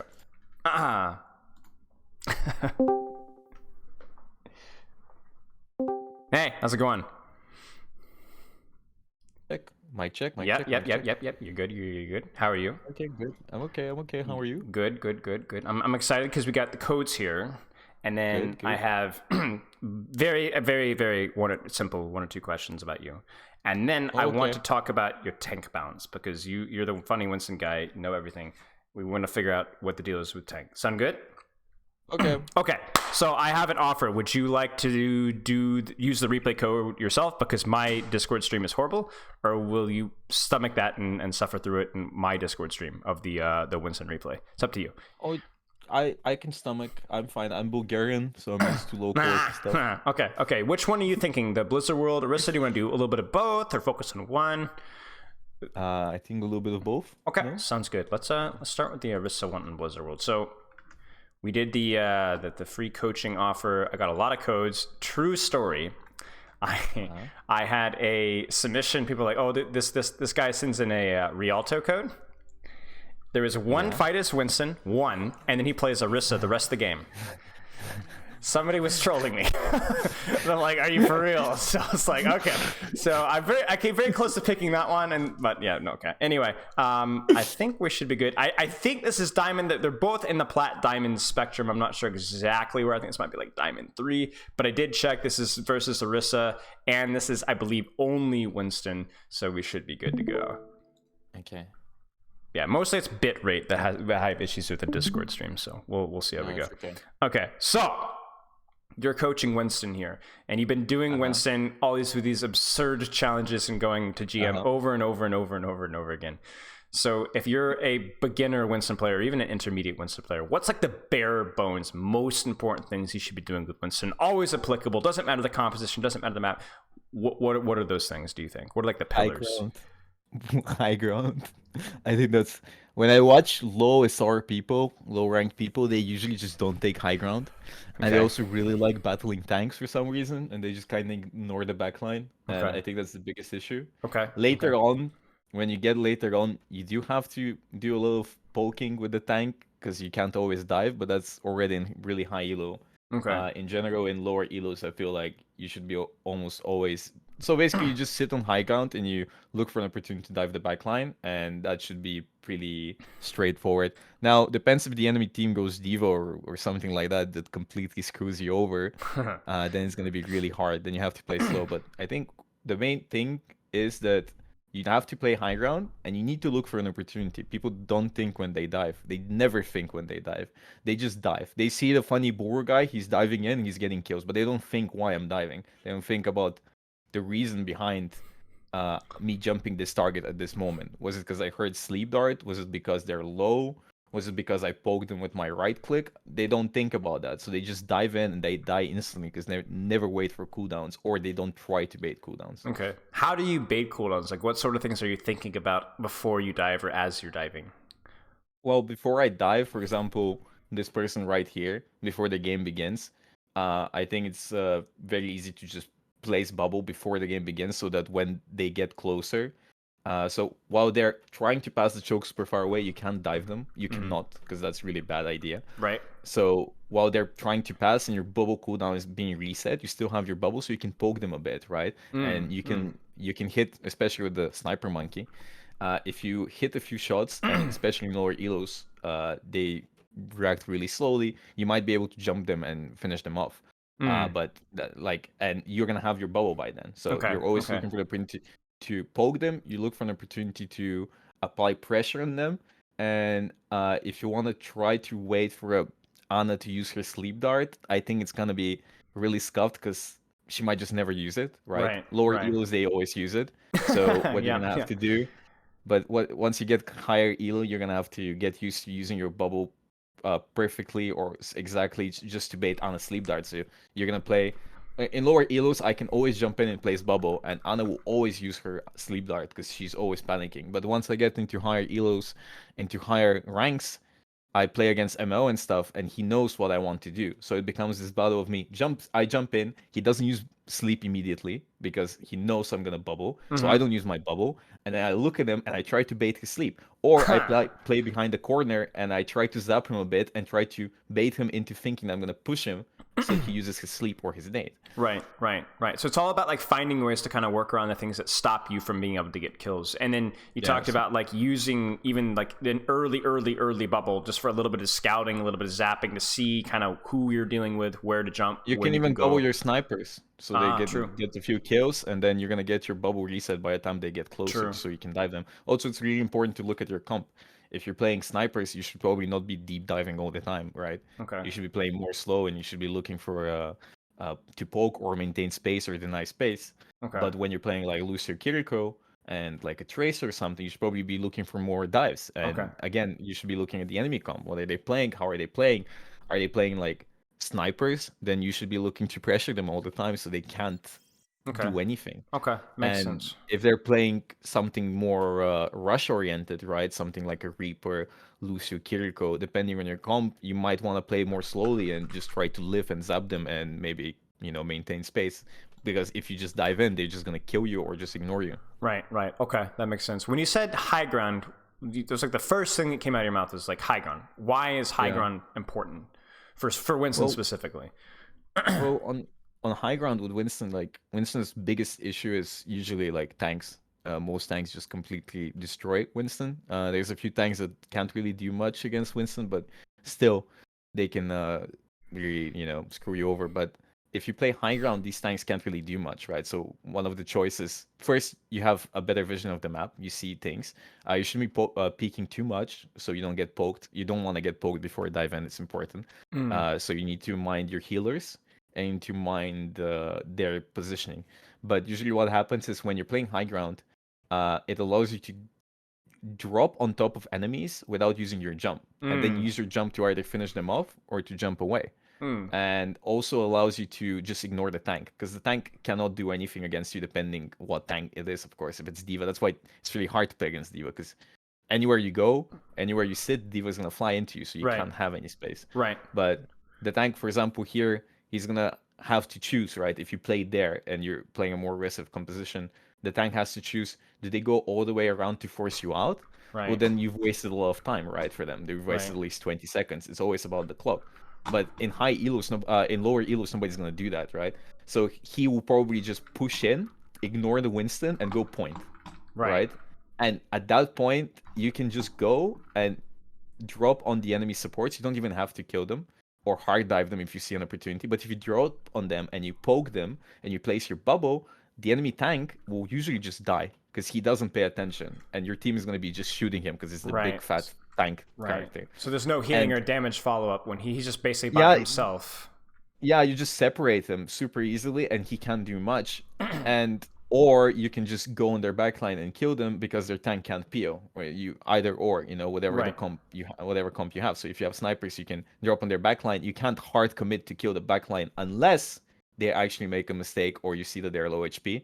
But when you do that, that means that your snipers can freely shoot their snipers most of the time because the sniper's looking at you, or just shoot the tank and kill them instantly. Right. So it's either like you're thinking about like I'm either creating space by either like actually getting the kills in the backline when they make a mistake.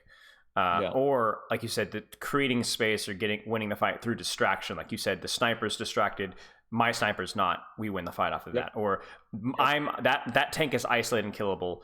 I'm isolated, but I've got to jump. I can disengage. I'm not killable, and that's the difference right there. Okay, that makes sense. Okay, let's get into it here. I'm curious what you have to say or what you see here. So do you ever? I assume you pay a little bit of attention to enemy composition here. Like they're on Widow, they're on Ana. Are there any heroes that you're really paying close attention to when you're loading up? Or when the game begins in general? Sure. Or D.Va. Okay. D.Va is she's always been, I would say, more annoying than Roadhog to play against. Okay. As Winston. Okay. Why is because that?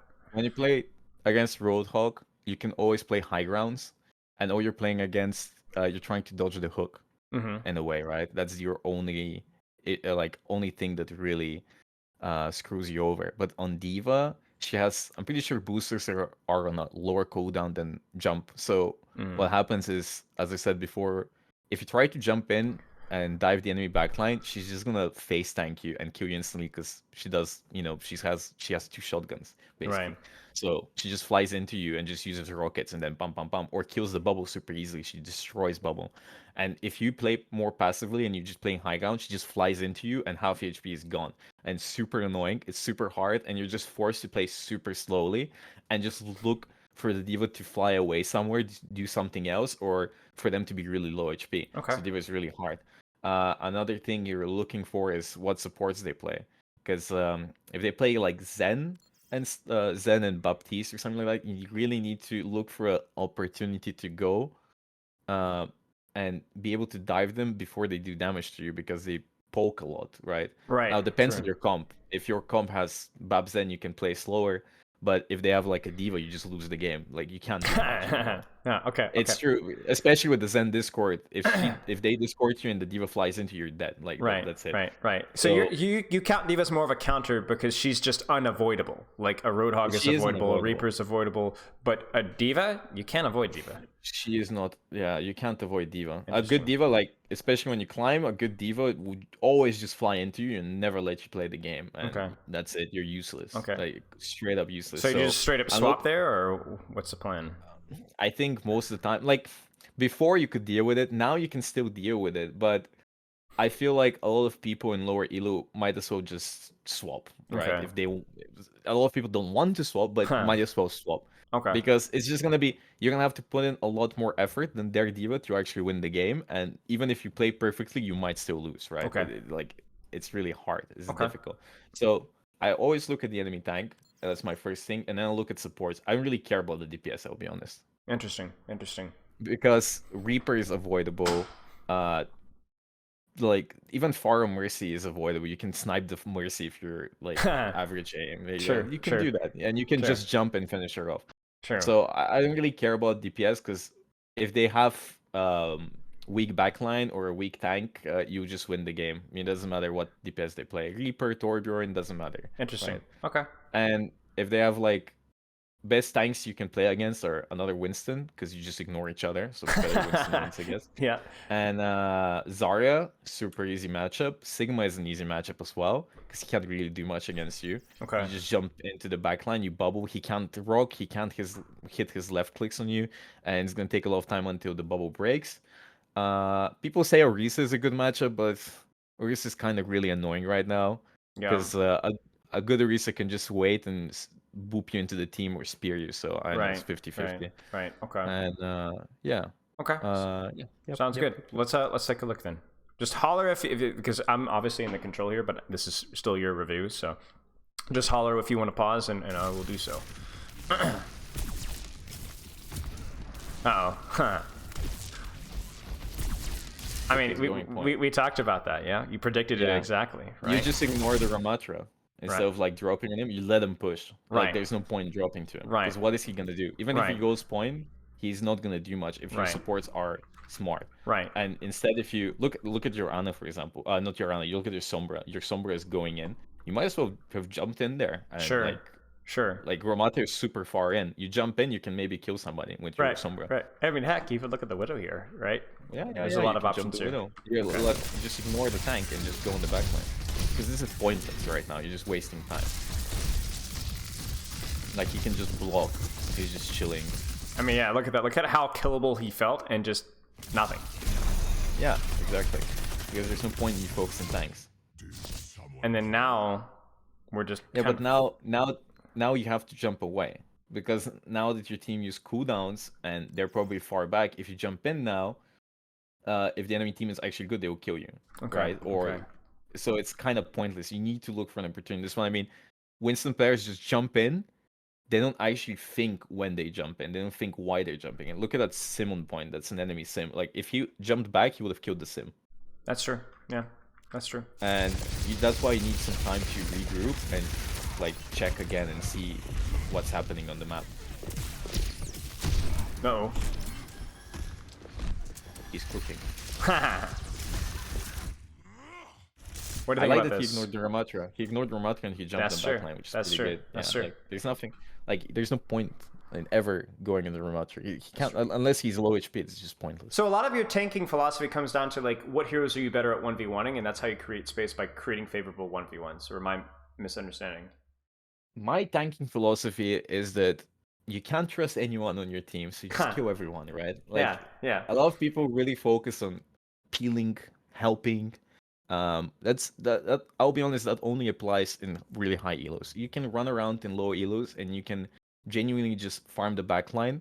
It's really easy to counter Winston, of course, but if they're not hard countering you, you can just run around and kill them all the time, right? Or create a lot of space and just let your team do whatever. Yeah, a lot of people are always like, oh, my supports are useless, my DPS are useless. Yeah, some games you have people that are absolutely useless and you can't win those games. It doesn't matter because if you always play to your strengths, you win most of these games. Even if you lose a few fights, if you never let the fact that your team sucks get to you and just keep doing your thing, you're gonna win. I've won insane games where I shouldn't have won all the time, and it's just because I keep doing the same thing. Yeah, it didn't work. For example, this time, I'm not talking about right here, but for example, I go in on the supports, I kill them, but their Ramattra kills my backline. It doesn't matter. You keep doing it. Like, you keep going to the supports. You don't deal with the Ramattra. You ignore them. Because once you start playing passively, you give them more opportunities to do things, and then, they just do whatever, right? You have to play aggressively. You have to keep pressuring them. You have to keep squeezing the enemy backline and making their life miserable. It doesn't matter if you get slept. It doesn't matter if you get killed. You just keep doing it. And if you get hard countered, it's probably a good idea to swap. Because I'll be honest, it's not Overwatch 1. You can't just hard force whatever the fuck you want. True. But you can play Winston, and if I can play Winston with all these, handicaps, GM with 60%, I bet you can get to whatever rank you want playing Winston without these handicaps. True. Okay, let's we're in. Lots of pressure and a kill. A little bit of zap there. He should have jumped Diana. He played too slow, but it doesn't matter. He still wins. What I'm trying to say is, like, you always have to play super aggro. and like you see the Ana is low HP, just jump in and finish her off. Yeah. The more time you let the enemy team think and do their things, the more time there is for something to happen and somebody to die. Right. So for example, obviously nothing bad happened there, but he killed the Mercy, and then if you just jump the Ana, it's always better to just instantly finish off everything, right? Sure. Makes sense. Okay, so they make the swap to Orisa here, and we talked a little bit about the Orisa play here, but ultimately, it doesn't change necessarily what you're saying that much. It just means that we just really need to make sure that we're ignoring the tank, right? Same exact, though, playstyle. She has a little bit of range, but she doesn't have a lot of mobility like the D.Va, so you should still be able to play your game, right? We'll see. Yep.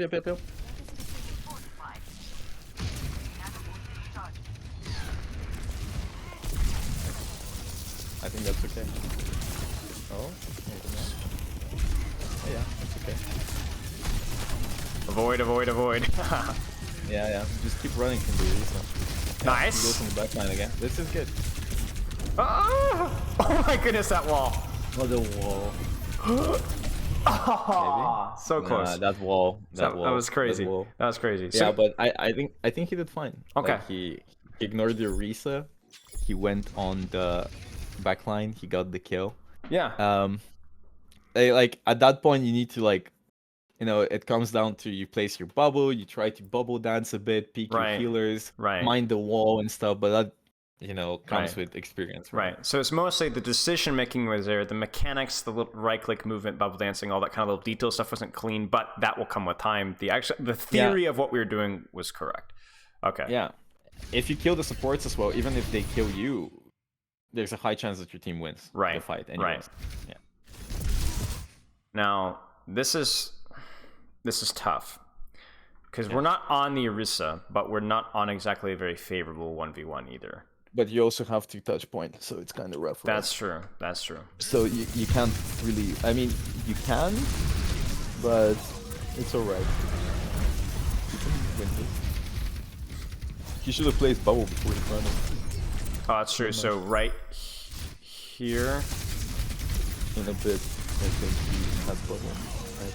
Oh yeah, he has it right there. Yeah, he has bubble. Yeah, he true. places bubble and then he primals. He shouldn't have jumped into Orisa. Ha! Yes. Too bad.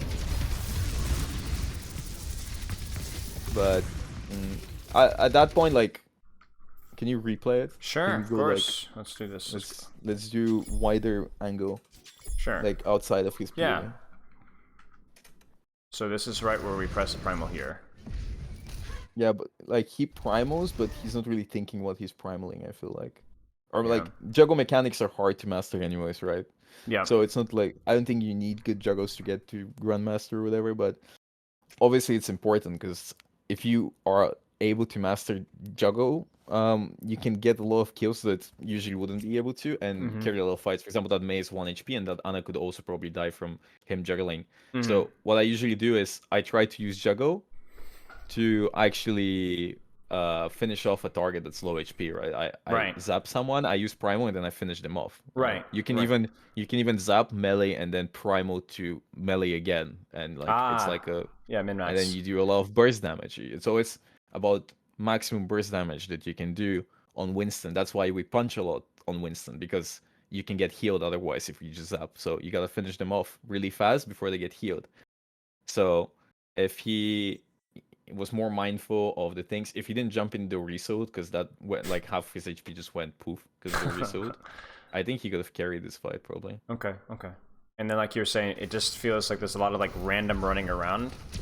It's tough because he has to contest, but still, it's tough. But if he right now he should have just been sitting on point. Like, I'd rather die on point here than run back, because he could still have won that fight. Right. I feel like he had bubble, right, and his team is looking at him. Right. So I feel like he could have won that fight. That's true.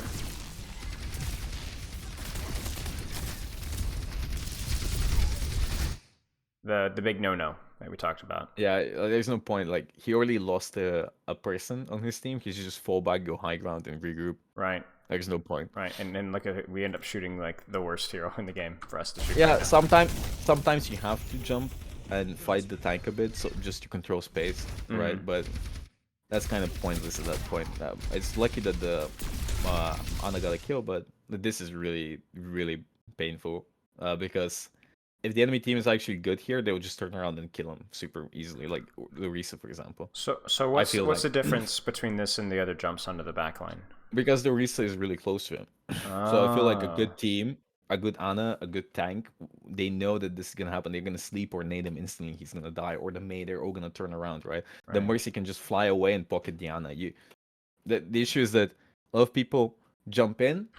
Again, they don't really think when to jump in, and when they're lower elo, it works, right? It works around them jumping in. But when they get to higher rank, they keep doing the same thing, but the players get better.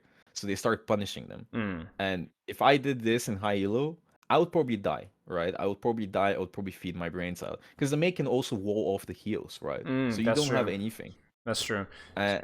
So how would you do this run differently? I would just poke, I would just sit there. I would just sit on cart. We already have the kills, and we're just gonna poke the enemy team. That's what I mean, because sometimes you have to play slow. Sometimes you have to poke. You let your Sombra set up. You let your Hanzo spam, because they don't really have anything, right? The Orisa can't really kill you solo, and if they hard focus you, just jump away, right? So you just sit cart. Use your bubble if you have to, or you maybe jump high ground if you want to. You can zap them from there. But I would just sit hard at this point. We have the heals behind me. If they use wall, I jump back. We have the pressure.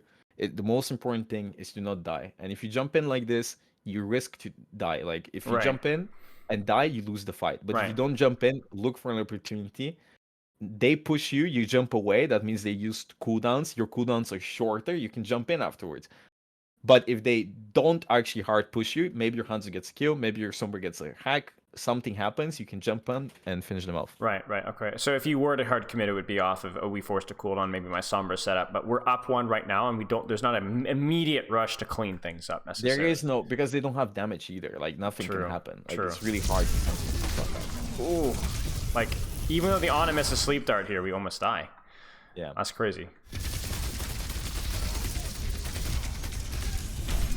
We kind of bait our Sombra into EMPing a little early as well.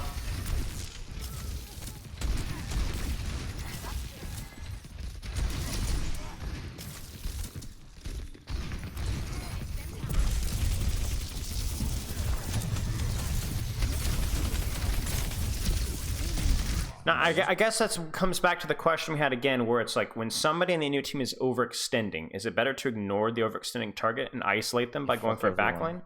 Right? Fuck everyone. Yeah, don't, like just your team, let your team die. Always let your team die. Like, your team sucks balls, always, 24/7. If they make a mistake, never help them. Okay. It doesn't matter. Okay, so you're like, screw the Mei here, just go backline. Yeah, if she dies, if our Sombra dies or somebody dies, it doesn't matter. I want to kill the backline. I kill the backline. I can jump away afterwards, or next fight they're gonna have no healer, or somebody from my team can get a kill. It doesn't matter. If you start trying to help your teammates when you don't know if your teammates are good at the game or not, what usually happens is you waste your time and resources trying to save someone that does nothing, because you're like, I need to help them. That's why you need to really take the game in your own hands and really set the tempo, right? You need to go in. You go into the backline there, you sit high ground, for example. You sit high ground, you zap them, use bubble if you have to, and then jump away or jump in. Probably not jump in, because they won't make the mistake of being so low HP, but you can jump in and finish somebody off if you want to, right? But you can also jump away. You have a lot of options. If you just jump the Mei and the Orisa, what happens is the backline is free, and they can just shoot your teammates, right? But if you jump the backline and you provide pressure to them, you're gonna do infinitely more damage to the front line by denying healing and damage. If it makes sense, right? Yes.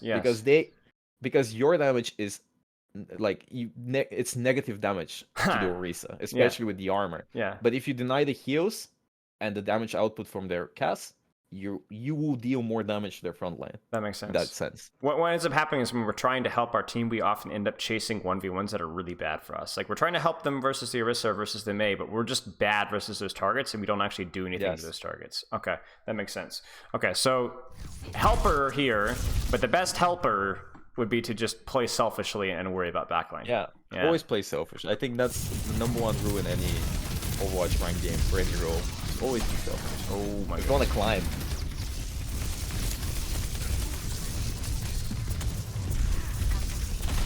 Oh my goodness. It's so annoying. That's so annoying. Yeah. 98%, Mercy nice. 1 HP. Yeah. Unlucky. Okay. Happens. So take high ground here, look for backline. Yep. Okay. You can even deny card. By sitting on the bridge, you can deny them pushing. Oh, you can contest from here? If you sit on the if you sit on high ground, they can't push, and they can't see you either.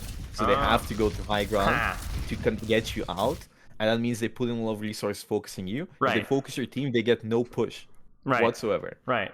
So it doesn't matter. Make them make them work for it, and then just deny it anyway. Yeah. Okay. Yeah. It's an early bubble because you don't know what's happening. You just use it. Yeah. And again, like here, he jumped in. He went into the backline too late, and he went way back. He doesn't even focus the backline. And what happens is they're all already in front, and they're pushing his team, and he's kind of useless at this point. Right, too slow. If he just sat on the bridge and contest point from there and zap them as they're crossing, he would have done a lot more, right? Because he would also contest point, and he would also be dealing damage to them, and then he could drop on them to actually finish off a target with Primal, for example, right? Right, okay. Can you pause? Somebody in chat asked me, always be selfish, isn't Winston a coordinated dive character? In pro play, like, this isn't pro play. People, for some reason, they look at professional gameplay, and they look at streamers, and they think that's how they're supposed to play in general. The game is very different at high elo and at pro play than it is in lower elos. Because in high elo, I know that I have Kevster, or I know that I have Yazan. I know that these people are insanely good at the game. So if I support them, I win the game. I don't have to be selfish, right? I know that I have ML7 in my team. I know what's happening, right? I know how to play around them. It's a different game. But when you're in lower elos, you're playing with some dad that's on he works 2 jobs to feed his family, so he comes back to play some rank. He's not a giga tryhard, right? He's just chilling. So because he's chilling, you can't expect much from him. He's just doing his thing. So you should be always looking to be as greedy as possible and be selfish in lower elos, because you can't hope that your team is going to do the work they're supposed to do. So you're supposed to do everything. That's how you always have to think to climb. You have to do everything. There's no other choice. Like, I always hear this complaint, always, about, oh, my team didn't do this, my team didn't do that. I know, it sucks. But you have to do everything if you want to climb. You just have to. Yeah. So here, you have to be contesting card, you have to be zapping them, you have to be killing the people, you have to be creating space, you have to do all of these things if you want to win your game. Yeah, some games you're going to get carried, but you have to carry the other games. All right. Here's a question for you. I was noticing a lot of the times when you're talking about playing selfishly, you talk about how, like, if you're playing for the kills or the pressure that you should be going for on these squishies, on these backliners, whenever you can, ignoring helping your team, sometimes indirectly you create like these massive opportunities for your team to actually help you in a way. So like if you go for, like, let's say the Ana Mercy Widow and ignore the Mei Orisa, that's just what your hero does best, and maybe that's actually what's going to kill that Orisa, is the split that you forced. So maybe it's not just the way I'm reading what you're saying is it's not just playing selfishly is like the proper mindset, but also playing selfishly as Winston is actually how you indirectly help your team the most. Yeah, of course it is. That's why I'm saying you play selfishly and you try to do your thing, because if you do your thing perfectly, then your team is going to have an easier time to do their thing. Right. But if you're always trying to help and protect your team, might as well just play Diva or Risa or some other tank. Right. That makes sense. That's not the point. Right. It's as much to do with the hero that you're playing as it is with, like, the playstyle. Yeah. Okay, that makes sense. So are we gonna primal this? Ooh, maybe. That is a lot of damage. Oh, wow. Oh, Oh, that's whack. they cooked up a fucking What is 5K. Oh my days! Lined up. Oh my goodness. It's like a beef brisket. Holy cow. Yep. You got cooked. All right. He really did get cooked. On a staggering. What is she doing? Wow. Cooking. That was good. All right. Now you go high ground. Yeah. And just shoot. And you were saying. Now what's gonna? Yeah. Yeah. What you're gonna say is about to happen. Yeah, they're gonna go high ground, so you need to set up. It's another thing important about Winston on defense. You need to always predict how they're gonna play, and where they can come from, and set up so you can control the space and zap them. Because people think Winston is a dive tank. Yeah, he is a dive tank, but he's also really good at maintaining and controlling space. So if you just play over there, you can play even on the right side on that pipe thing, on the blue thing. Yeah. On the high ground, yeah. You can play on top of it, and you can zap people as they cross. Oh, nice. Yeah, you can do this. And they have a bad POV. They have a bad POV. They have a bad. Yeah. They can't really see you, right? Right. And you can play on the little turret as well. And you can do whatever, you know. The idea is you just zap them. They come closer, you bubble, and you keep zapping them. And they're gonna have a hard time because also your team's gonna be shooting into them. And I feel like if you play that correctly, most of the time they're gonna need to commit ults to push out, which means they're gonna have you always want to force them to use ults when they don't want to use ults. So they can't get the kills. Makes sense. So it's Overwatch's always been a resource based game. So if you think that, for example, you have to go through that choke. For you to get through that choke, you need to spend a certain amount of resources. And resources being, you need to spend your HP, you need to spend your cooldowns, you need to spend your ults. So people use their ults, even in high play, just to get the Winston off, or just to get the enemy team to fall back. Then they can take high ground, and then they can do their thing. But if you don't control that little thing, that little choke, they can just push in, get all the space, and then use their roots when they feel comfortable and get the kills. So you don't want to let that happen. Makes sense. And in worst case scenario, they do focus you out. You use your bubble. You have your jump still, right? So you can always just jump disengage. away. Yes. Yeah, makes sense. Okay, let's see what happens here. Say, oh crap, this is not the range you want to be playing. You get poked down. You just let them come, and that's a big mistake. Now, let's say you make that mistake here. What's the next step? Oh shoot, I let them take the space here. What's the next plan? Well, you let them push out a bit, and then you look at your ults. I can't really see the ult percentage, to be honest. Yeah, there's nothing. We got maybe a pulse. That's about it. They have a pulse. They have nothing, and they have ults, right? So you can either play really slow, which I think is a bad idea, because it allows them to use their ults whenever they feel comfortable, or you can try to play really aggressive and look for a kill, right? So I feel like the best approach is you wait them out to get closer, or wait the Orisa to drop because somebody has to drop card and then jump on the backline. But in general, just don't let this happen in the first place. This is really bad when it happens. True. Okay. Horrible. Yeah. Do we find backline? Uh-oh. Find backline.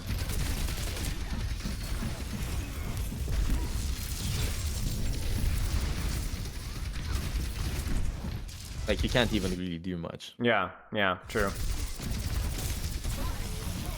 And that's it right there. Yeah, but they use low votes, so... True. Maybe we get a good hold in third. Maybe, but we'll never know. Okay, so main takeaways were playing for backline, avoiding frontline when you can, staging through using high ground, thinking selfishly so that you can get the kills, carry the game, basically. Yeah. Any major things before we jump on to our next code here? No. Okay, because next code we've got a whole host of tank matchups, and this is why I like this code. So this is on Eichenwald. I will resume here. Let me know if you can see. Okay, so we've already been over a little bit of Ramattra. Maybe we can, but it's mostly with Ramattra just basically bypassing him as much as you can. Is that the case? What do you mean? You just ignore him? Yeah, I guess. Yeah. Okay. You can't 1v1 him, right? You can't do much. Sure. So let's we get a little bit of Doomfist here, actually. So I'm curious to hear your take on how you would play this matchup here? Because you said the first thing you look at is the tank, and then you're looking at the support. Well, you see the enemy comp here. We're on attack. What are you looking at here? Mercy, Kiriko, Hanzo, Doomfist, right? I think that's a Doomfist. And then a Reaper. So what's gonna happen is that Kiriko is probably gonna play with the Doomfist most of the time. Okay. And the Reaper is gonna be playing aggressively. Like some Reapers, what they do is they just chase me around because they know if they shut me down, they just win the game. Right. And kind of sucks. But I think like it might happen to you as well. That means that they have a lot less resource on your team. Mm-hmm. And you kind of just hope that your team carries you, I'll be honest. Okay, sounds really good. Sounds good. I mean, in the sense that if you always jump in on the Hands of Mercy, because that's going to be your targets, right? You're going to jump in on the Hands of Mercy, and you're going to try to kill the Mercy. You can try to land some shots with your sniper, because it's really good to get one shot at least that's 1/4 of her HP gone, and then jump her. And you can finish her off pretty fast. But if the Reaper is always sitting there, and is always AFK, because that happens to me, right? I play in my games, I play in top 30 games, I can be a menace on Winston, and then the enemy DPS decides no longer. And if the enemy team doesn't want you to play the game when you're on Winston, you don't get to play the game, and that's the truth. So what happens is they just go Reaper, and wherever I go, the Reaper is there, and I can survive, but I can't do anything either. Makes sense. But I don't think the Reaper is going to be so smart here, right? But I guess in theory it means that your DPS have more opportunities as well. Exactly. Okay. Yes.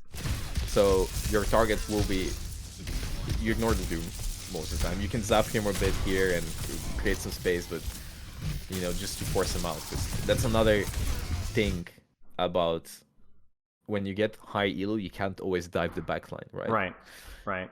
And what happens is you need to trade resources with the enemy tank, and some people might experience it in chat. So you might have to just sit there and zap the tank, right? It sucks. It's horrible. You don't do much, but you might have to do it. You might wait. You might have to do it until you get your primal, until they make a mistake, until their tank, goes in without reason. What might happen is that their tank might go in really aggro, right? Right. If it's one of those games where you can't just dive the backline, you can just place a bubble and turn around.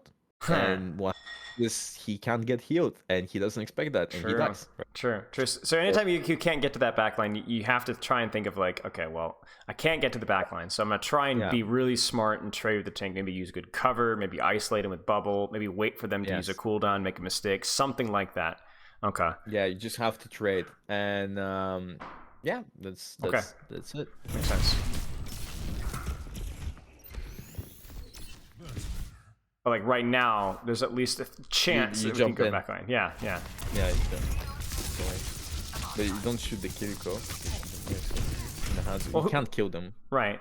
So who would you shoot? Because you're thinking with this jump here, I guess you're not really going to kill any of these targets, right? Maybe the Mercy, but you're trying to distract as long as you can and survive as long as you can, right? So how do you do that? How do you distract these 3 targets while not dying yourself? Well, you need to be juggling your health in a way that you jump in, you create a lot of pressure, and they have to turn around and shoot you. The Hanzo has to shoot you as well. The Kiriko can heal, and the Mercy can heal. So that means you're currently 1 versus 3, and your team is 4 versus 2. Good matchup, right? True, right. So the idea, especially with Primal, what you're trying to do here, you're trying to zap the Mercy if you can. If she does her, super jump bullshit, you can't kill her. That's fine. You just keep zapping people. Mercy is first priority because she heals through the bubble, and if she is a stupid Mercy, she can die super easily. Right? Because there are Mercy players that can't play the game. There's everyone that can't, like, there's Winston players that can't play the game, and the Hanzo. But if the Hanzo can't play the game, he'll still get healed enough to not die. Right. But the Mercy cannot get healed through the bubble by the Kiriko, for example. True. But the Mercy can heal the Kiriko through the bubble. So Mercy, and after you kill the Mercy, you need to kill the Kiriko and then the Hanzo, because otherwise you're just going to be eating Hanzo arrows without anyone dying. You don't do enough damage. Right.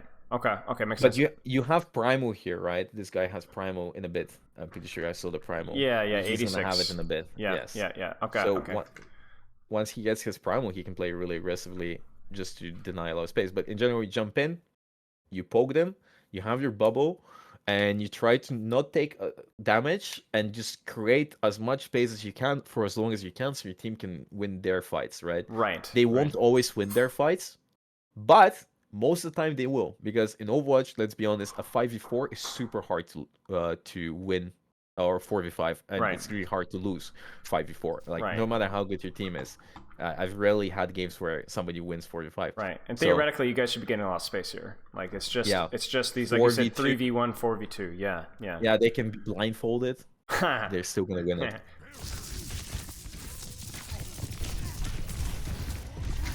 I would go in instead of going out. Okay, so you got primal, so just keep going. Okay. Yeah, but it might be just me because I'm confident in my primal, right? So it's not his play is a mistake, because maybe he doesn't feel comfortable with his primal. He's still winning the fight. But I would go in primal because I want to be greedy. And the inhibitor has just been S-King for like the last 20 seconds. Yeah, exactly. You just deny all the space. And the card's still moving. We're getting high grounds now. Oh my days. Okay, so a little bit of a panic primal. We thought we'd die. Reaper's dead though. Nice. Yeah, base. Huh.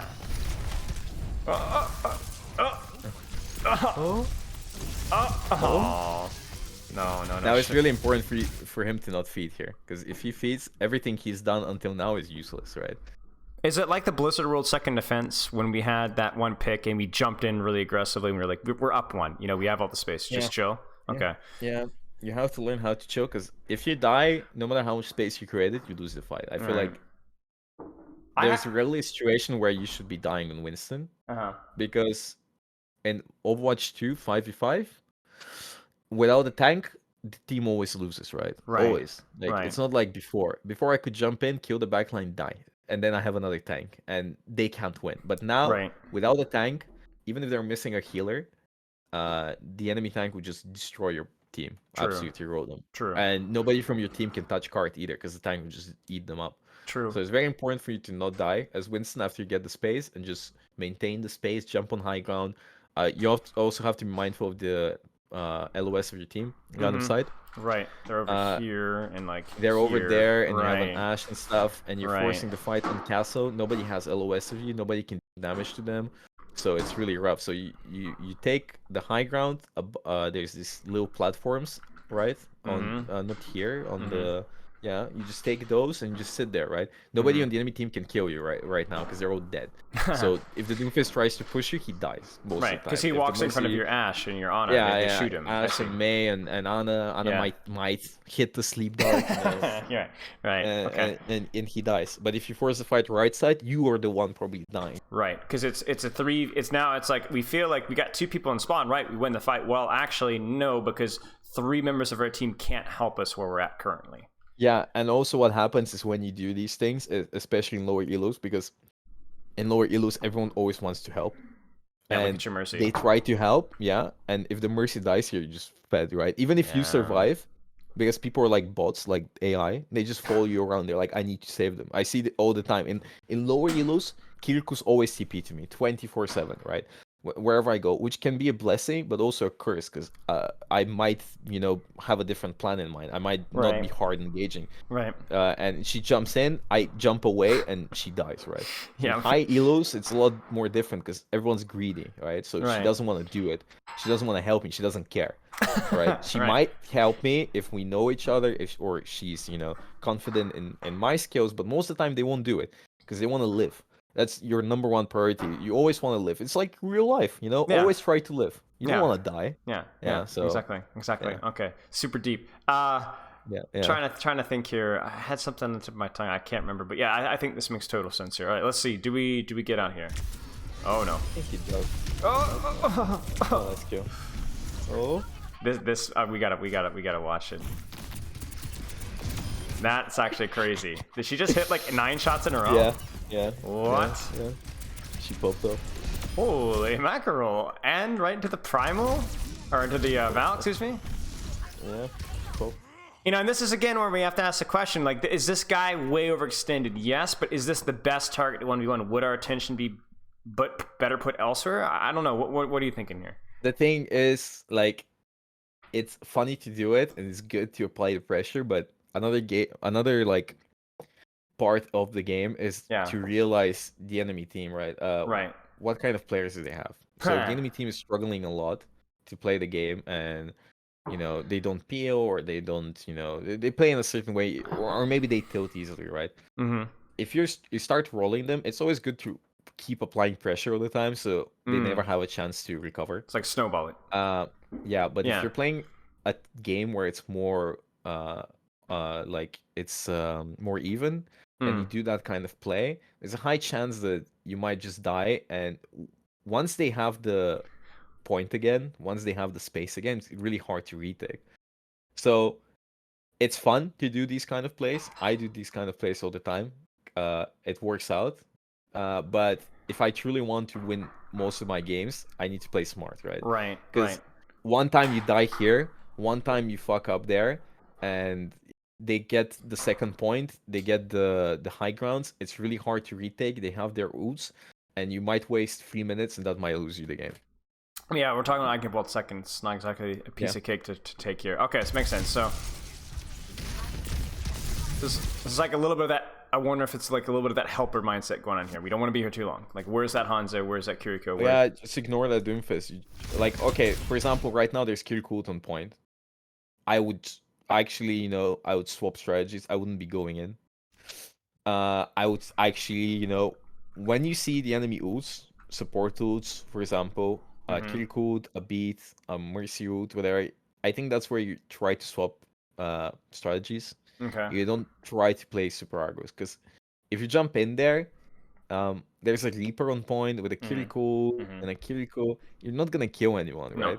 No. But their Doomfist is playing super aggro into your team, and here is where you play selfishly again, in the sense that you don't go in to die, right?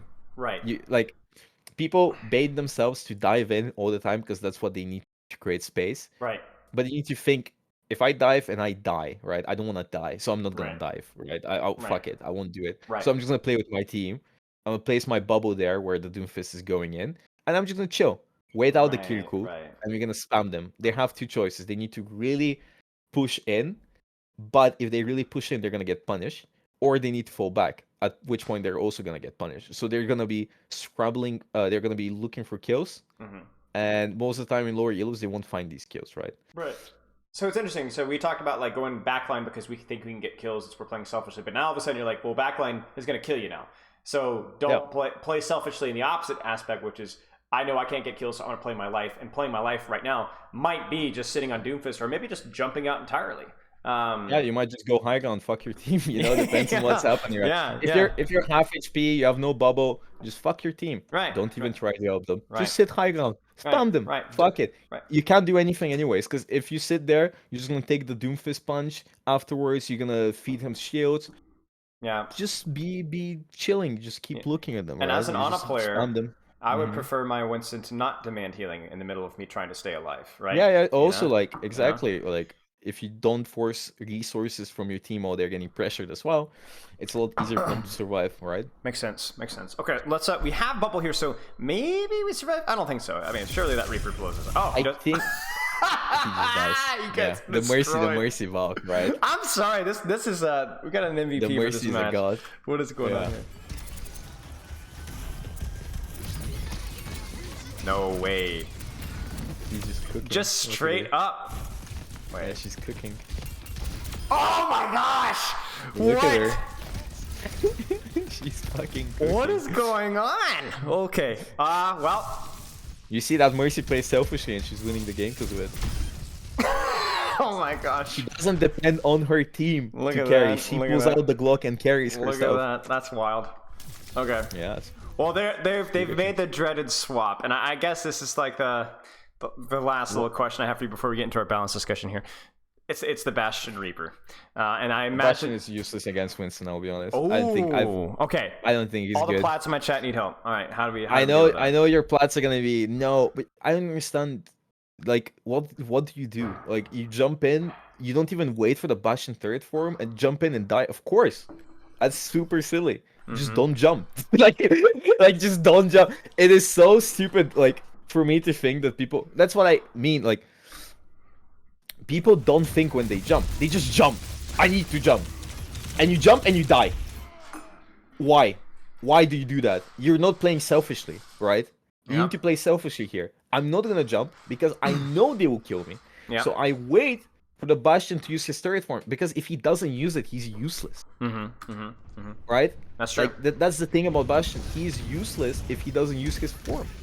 So if you wait out, he will use it eventually, and then once he uses it, you jump him, easiest kill of your life. He cannot do anything. Right. Makes sense. He can't do anything. Ha. So I don't think Bastion is that big of a deal, and people, the only reason they struggle against Bastion is because, right, like, they don't think. Right. That's true. It's a skill check, you know. If you're good enough, smart enough to be able to have patience, play around the most basic, obvious cooldown in the game, then you're gonna do fine. If you don't, then you're gonna get skill checked every time. Yeah, for example, Torbjorn is way more annoying, somebody in chat said, because Torbjorn is always really hard to kill. Like, if you try to dive, he's gonna save his E, he uses it, he doesn't need to use his E before the fight begins, first and foremost. He can keep spamming. His turret is super annoying, and even if he doesn't have his E, if he's decent, hits 2 shots in your head with his shotgun, you're probably dead, you know? Like, you can't do much. True. So there's less counterplay with the Torb than there is with the Bastion. Yeah.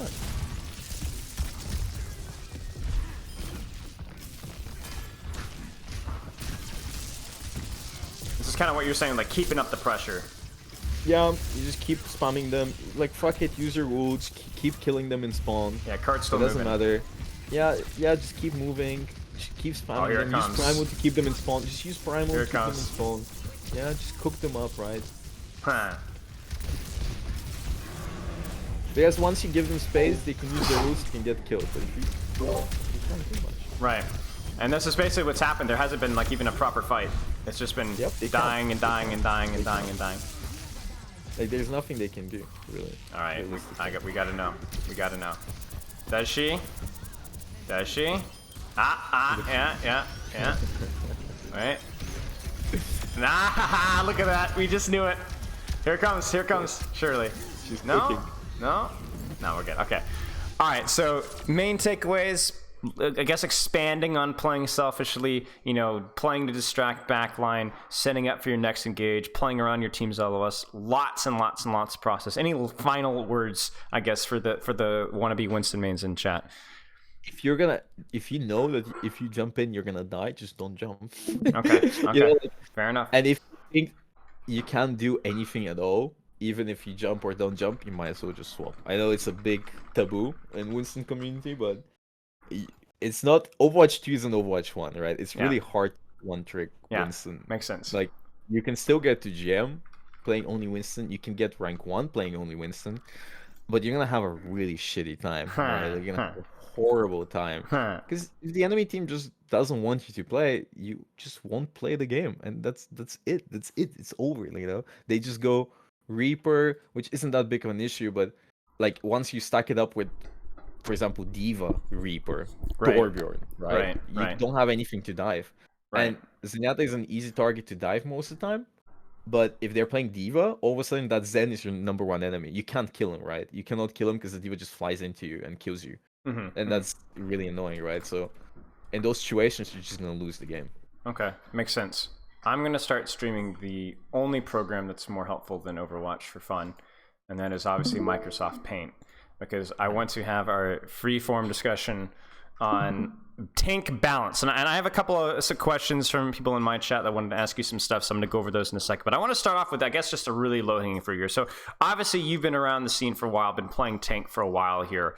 What are your thoughts on, I guess, just the overall tank balance philosophy of, I guess, Overwatch 2? Because we've seen what feels like an endless circuit or endless cycle of really unpleasant tanks to play against being meta.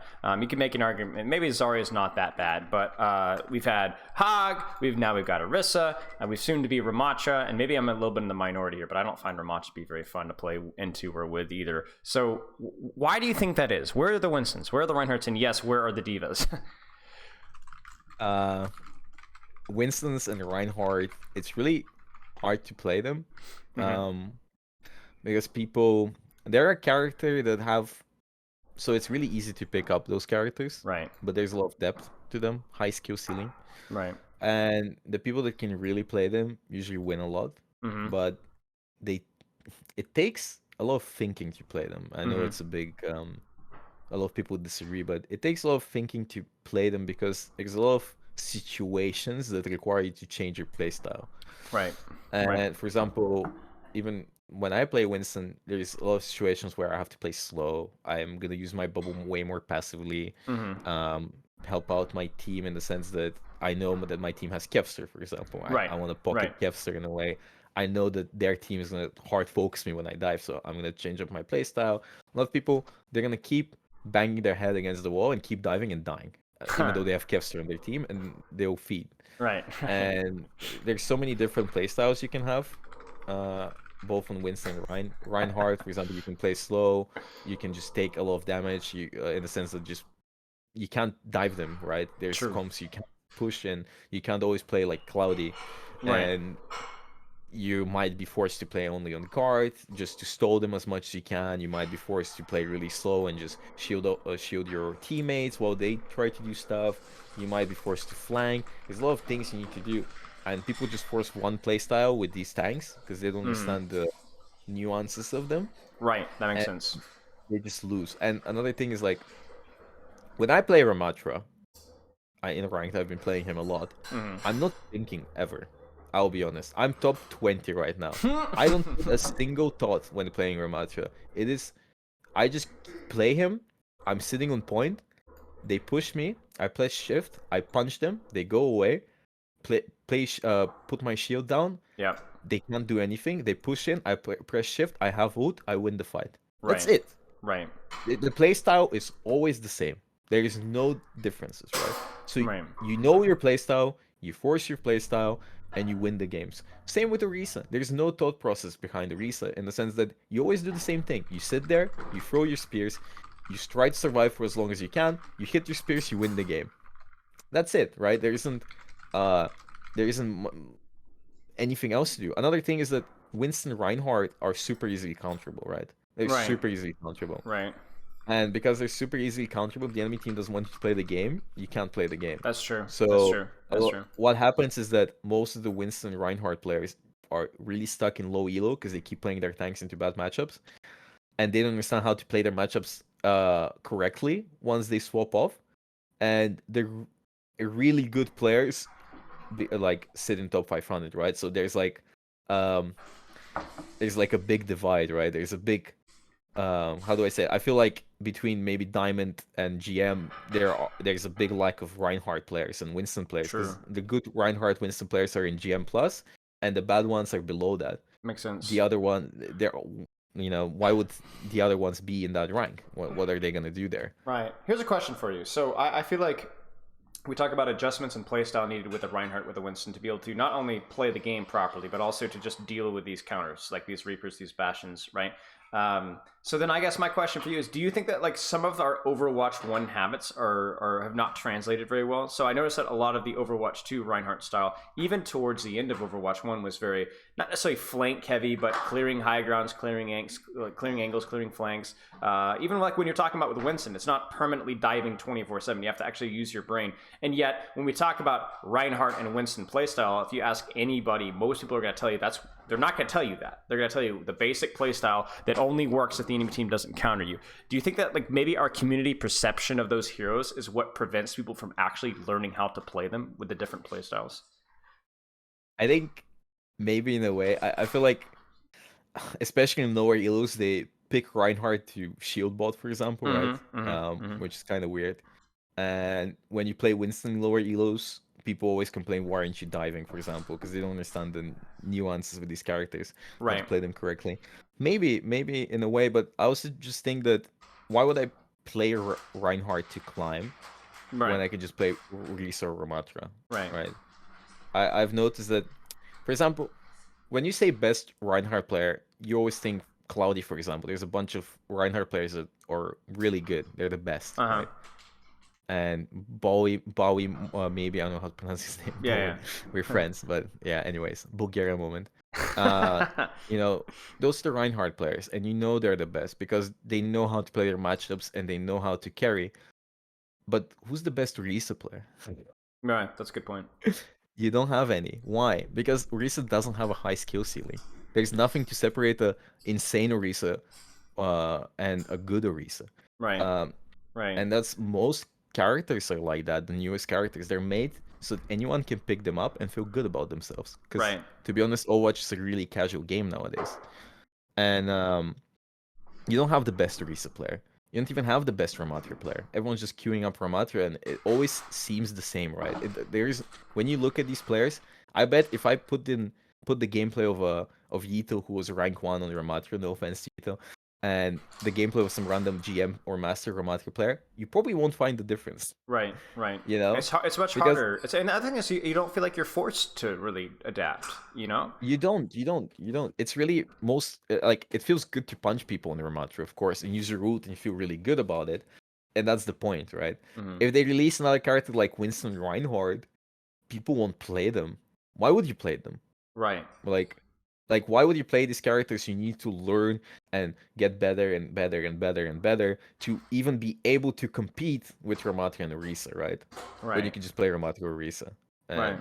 I think that's the main issue with things. And I think characters that have a high skill ceiling and are easy to pick up are the best characters in the game. For example, Ana is really cool character, right? And I I I I think whenever you can see whenever a character has a player that you can, connect them with, right? Whenever you hear Ana, you think about ML. I think that means that the character is really good, well designed, because that means that there's something to separate the insane players from the average players. True. Right. True. Yeah. There's a high skill ceiling that you can achieve by grinding the character, and same goes with Winston and Reinhardt, right? But when you look at a character and you can't name who's the best Risa, you can't name who's the best Moira. Yeah, you have some Moira one tricks that religiously play them, but let's be honest, they all look the same at this point. I'm sorry, no offense, but that I see no difference, right? Right. There's not enough nuance. There's just not enough. Yeah, there. but you can say who's the best Lucio player, like FD God or whatever, because the Yeah. character is well designed. You can't say who's the best, I don't know, Baptiste player, maybe. I don't know. Baptiste is, Baptiste. You can aim really good, but that's about it, right? Right. You can have really good aim. Right. But it's hard to get recognized for a great Baptiste shift. You know what I'm saying? Yeah, exactly. there's Or there. a great Blamp or a great Baput. Like a lot of abilities nowadays are you just place them and that's it. You get immediate value. Oh, don't even get me started on Reinhardt. Don't even get me started. Yeah, on Reinhardt, you need to drop your shield to deal damage. Right. Sigma can use his shield and deal damage at the same time, which removes a lot of risk factor, like risk reward. Right. Winston has one bubble. He places it down. That's it. That's your permanent decision. You place it wrong, you fucked up. You might have lost the fight. Right. Yep. But Moira can keep throwing her orbs, her shifts and stuff because they're on such short cooldown. Or for example, even Ramattra. Like, when I play Ramattra at top 20, I never think about how I place my E. It doesn't matter. I just throw it. I don't think how I place my shield. I just throw it out. Yeah, it might give me a little bit of an advantage, but the advantage isn't high enough, big enough for it to make a difference at the end of the day. I just keep throwing my abilities. I can't do that with Reinhardt or Winston. Right. On Orisa, it might be a little bit different in the sense that if you just use all of your abilities, you're gonna die. But it doesn't take much thought to just press, E, then shift, then right click, then E, shift, right click. It doesn't take much thought. You just keep rotating them. There's no different playstyle for Orisa except to rotate your cooldowns in that way. True. So let me ask you, I guess, piggybacking off that, you're a Winston player. You play a lot of tanks, but does Winston need help, or is it more along the lines that his environment around him has grown out of control? Please never buff Winston. Ha. I really like a lot of people I can't get any value on Winston. Buff him. Right. No. Right. I don't want Winston to become Orisa. Right. If you can't get value on Winston, it's because you suck dick. It is the truth. If you can't get value on Reinhardt, it's because you suck. Right. That's it. Right. In the sense that some games you can't get value of them. Right. And that's okay. That's normal. I hate it. I hate the rock paper scissors meta. Yeah. But it doesn't mean the character needs buffs. Right. So when you start buffing these characters that are such a staple to the Overwatch community, it's really dangerous because you might take away their identity. I don't want Winston to be the annoying tank. A lot of times when you play against Winston or Ryan, you don't think, oh my god, I hate playing against Winston, right? You think, Right. okay, I can use my sleep to like sleep him, my nade, I can use this, I can use my cooldown, because you start thinking. But when the enemy team goes Ramattra, you're like, fuck, okay, what the like they have Right. ult, that's it, GG's, we lost, right? Right. Yeah.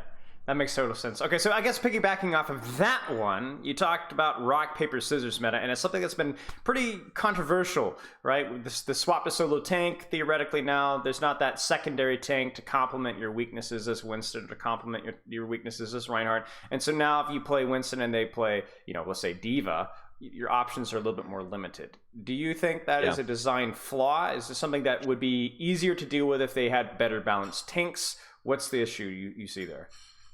One issue is the fact that you maintain your ult charge when you swap. So what happens is, SVB gave this example, is like, I'm gonna start off on Winston, they're gonna go Sigma. Sigma is weak against Winston, and he's gonna farm some ult charge, right? And then he's gonna go Roadhog. Right. And he's gonna have 30% ult charge, maybe, or 20, right? He's gonna keep all of it, basically. And me, by the time I finish my second fight, for example, on a push map, I'm gonna have like 60%. I'm gonna lose 30%, and then he's gonna have the advantage, right? You actually lose more by being the last to swap, right? So now the Roadhog is gonna have ult, but you're just starting off on 30% when you swap to your Reset, for example, and he can win the next fight with Roadhog ult, right? That's really annoying. I don't like the rock paper scissors because I don't mind some characters being soft counters in a way, but I don't feel like tank matchups matter anymore, in the sense that when you play tank, before at least, you were always thinking how to outplay the enemy tank, right? Like, you want to use your bubble to bait hook, you want to use your bubble to, bait, like, block shatter, for example, or do something funny, or try to outplay them. But now, it's just turned into rock, paper, scissors, which is annoying. You're always sitting in spawn swapping, right? An enemy tank can be way worse than me, and he can just go swap to Diva and just roll me, and that sucks.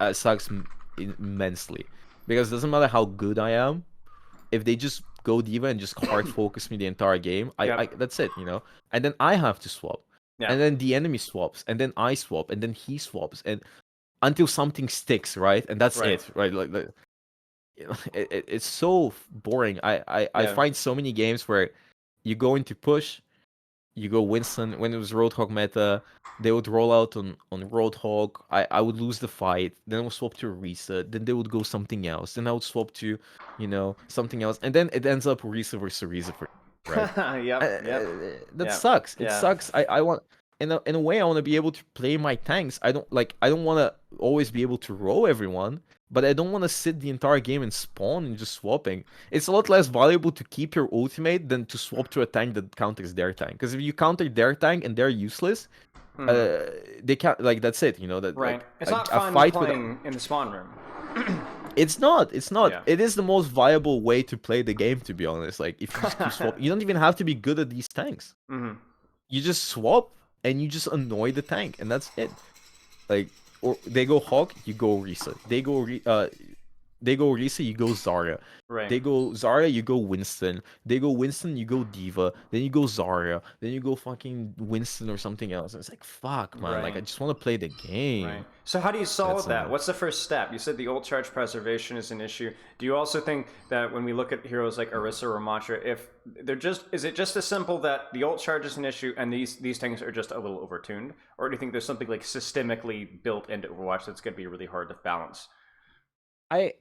To be honest, I think right now, I don't find any tank being hard meta, in the sense that I can still win games against Ramattra, right? Right. When I was playing against Roadhog, I had to swap to Reset to win, right? There was no other choice, right? And a lot of people complained, and they were like, Roadhog players complained that Roadhog is easily counterable. Yeah, he is easily counterable, but the game turns into a cat and mouse game of me chasing the Roadhog just to deny every hook opportunity, because then he one-shots, right? You can easily counter him, but it's not fun for me to chase the Roadhog around the map, right? It's like Tom and Jerry. It's not fun. Right. It just sucks. It's so boring. The game is like, if he lands a single hook, we lose the game. So I'm glad he got nerfed. I think Risa getting nerfed and Ramattra getting nerfs would be really good, and would really balance out things. I don't think the tank meta is that bad right now, to be honest. Okay. Ramattra and Risa are super hard to deal with for squishies. I get that. So small nerfs on them, I think, would be really good. But in general, I do think that I don't know how you would solve rock paper scissors. To be honest, I have no idea. I don't either, Because honestly. nobody knows, because that's how they created their game, right? Right. And that's another thing, is that for me it's an issue, but maybe for many others it isn't, right? Many others might like rock paper scissors. I know that Emong, for example, he likes it, because he's a flexible tank and he doesn't mind swapping, right? I just want to play my game. So I don't like rock paper scissors. I don't like my entire existence being shut down by a single character, and then me picking a character to shut down their entire existence, and then them picking another tank to shut down my existence. That's why recent Ramattra is so good right now, because there's no tank that you can pick that shuts down their existence. No, there's right? no weakness there. Right. I guess this is my question as well, because like I think about it and I'm like, well, is it because you just want to play Winston and don't want anybody to counter you? I think it's. I don't want to play Winston. Fuck Winston. Right. I think that's a simple way of looking at it. I think the counterplay, like if we go through like the skill issue, the adjustments in playstyle for Reinhardt and Winston, that to me is what's fun. You know, when you pick a Ramattra and a Orisa, like you were saying, and just your existence, and you're just autopiloting, straight up autopiloting, and you're doing more, right? That to me is the problem with the rock paper scissors. If you could pick a tank and not have to put any thought into it to do what you need to do, that's not just a problem for balance. Like I feel cheated, but it's also, it's like you said, like it's fun figuring out how to play Reinhardt into a Ramattra, or how to play Winston into a Hog. That is fun. The challenge of, and it's rewarding. But that to me is the problem right there. It's not just, oh, I like to one trick. It's like, I like to figure things out and to develop playstyle. And I think right now it doesn't really reward that. And that's a problem. Yeah, but that's the thing. Our idea of how the game should be played maybe is not the correct way of thinking, because a lot of casual players, they don't have the time to be sitting here developing playstyles for Winston and Ryan, right? True. Yeah. They just want to pick Ramattra and punch people, or Risa, and a lot of people feel good doing these things, right? Right. That's where it comes in, like, the reason why they develop these characters, and they make them in this way, and they don't make characters like Reinhardt or Risa, or Reinhardt or Winston, is because they want anyone that comes into the game to always feel really good about themselves. Because, to be honest, at the end of the day, like, most of their changes, most of the things they're doing, it's for the casual player base. Yeah. And it sucks, because, for example, back in the day, it was really fun to play. Even Goats was really fun to play, to be honest. A lot of people didn't like it. It was fun because there was a lot of depth, and there was a lot of thinking happening. But it sucked for a casual player because they can't do the thinking. Sure. They don't have professional coaches. They don't have the skill. They don't have the time. They don't have the opportunity to even play Goats at that level, right? True.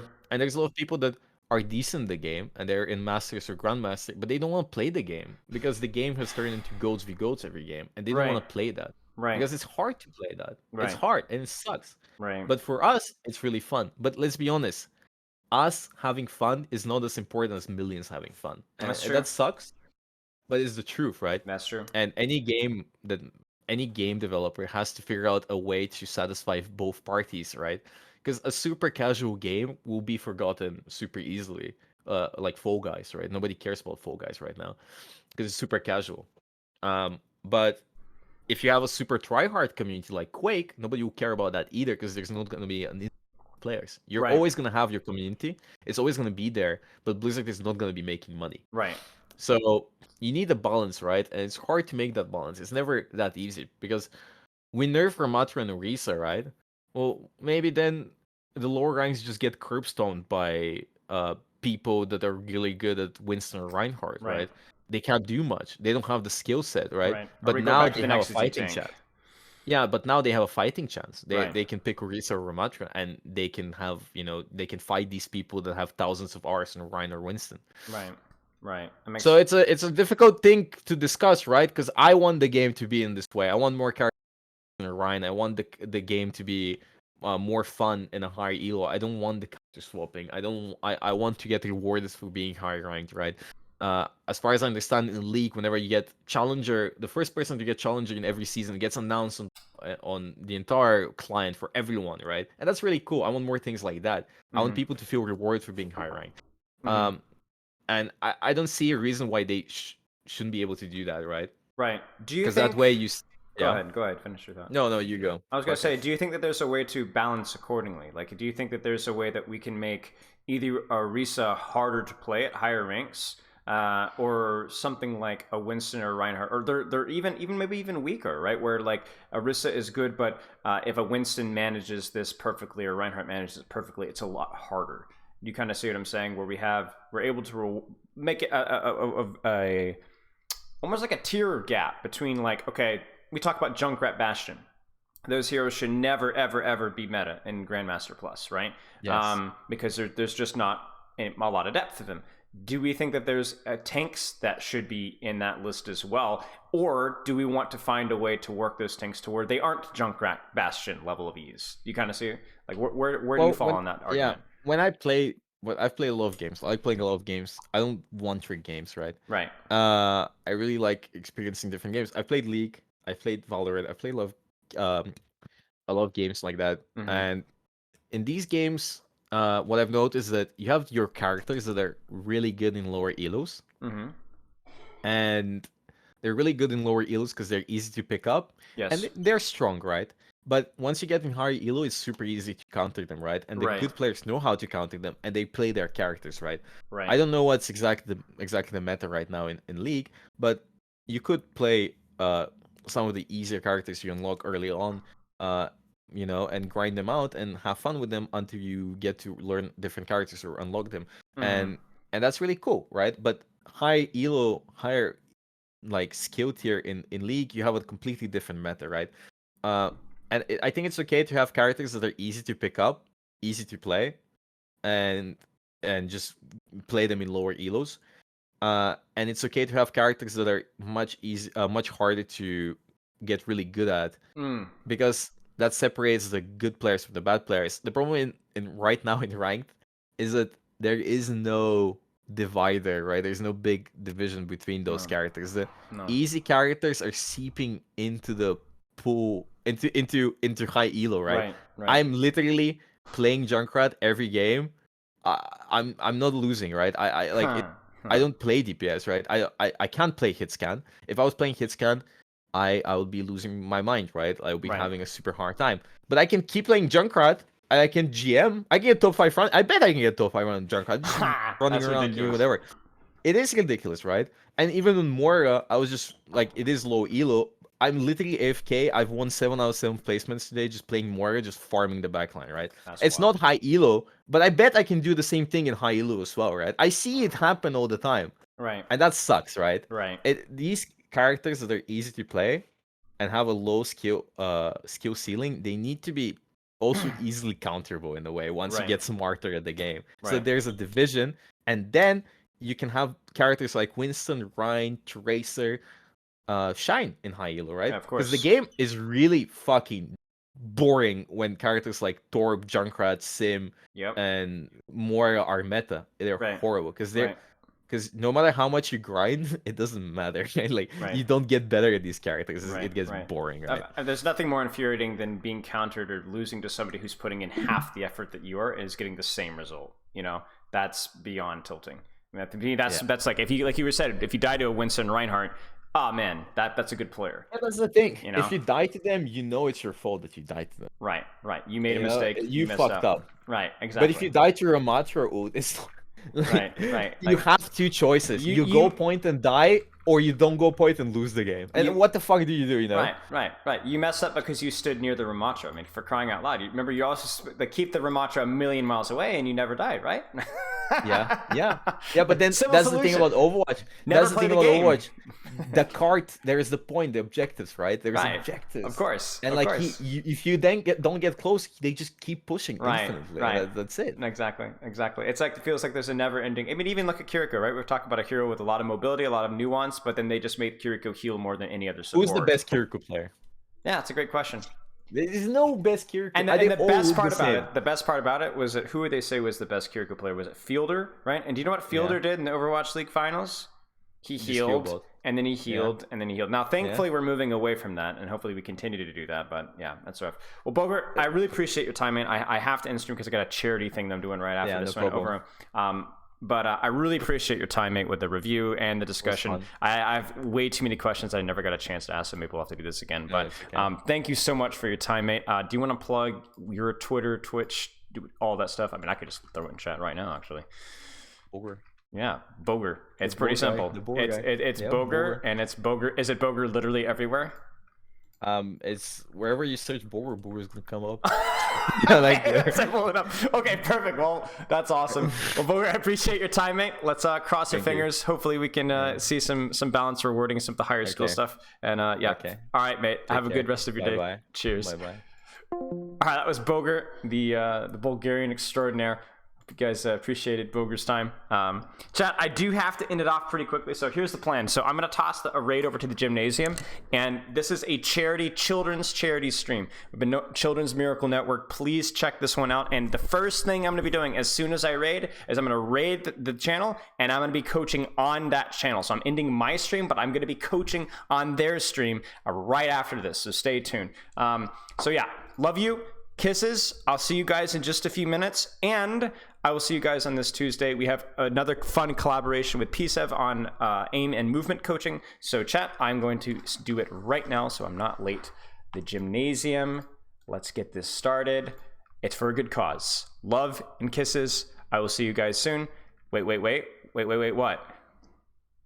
What day is the collab? Tuesday. Tuesday's the collab. All right, chat, jumping in. Here we go. 10, 9, jump in. 8, 7, 6, 5, 4. It's going fast. 3, 2, 1. Here we go.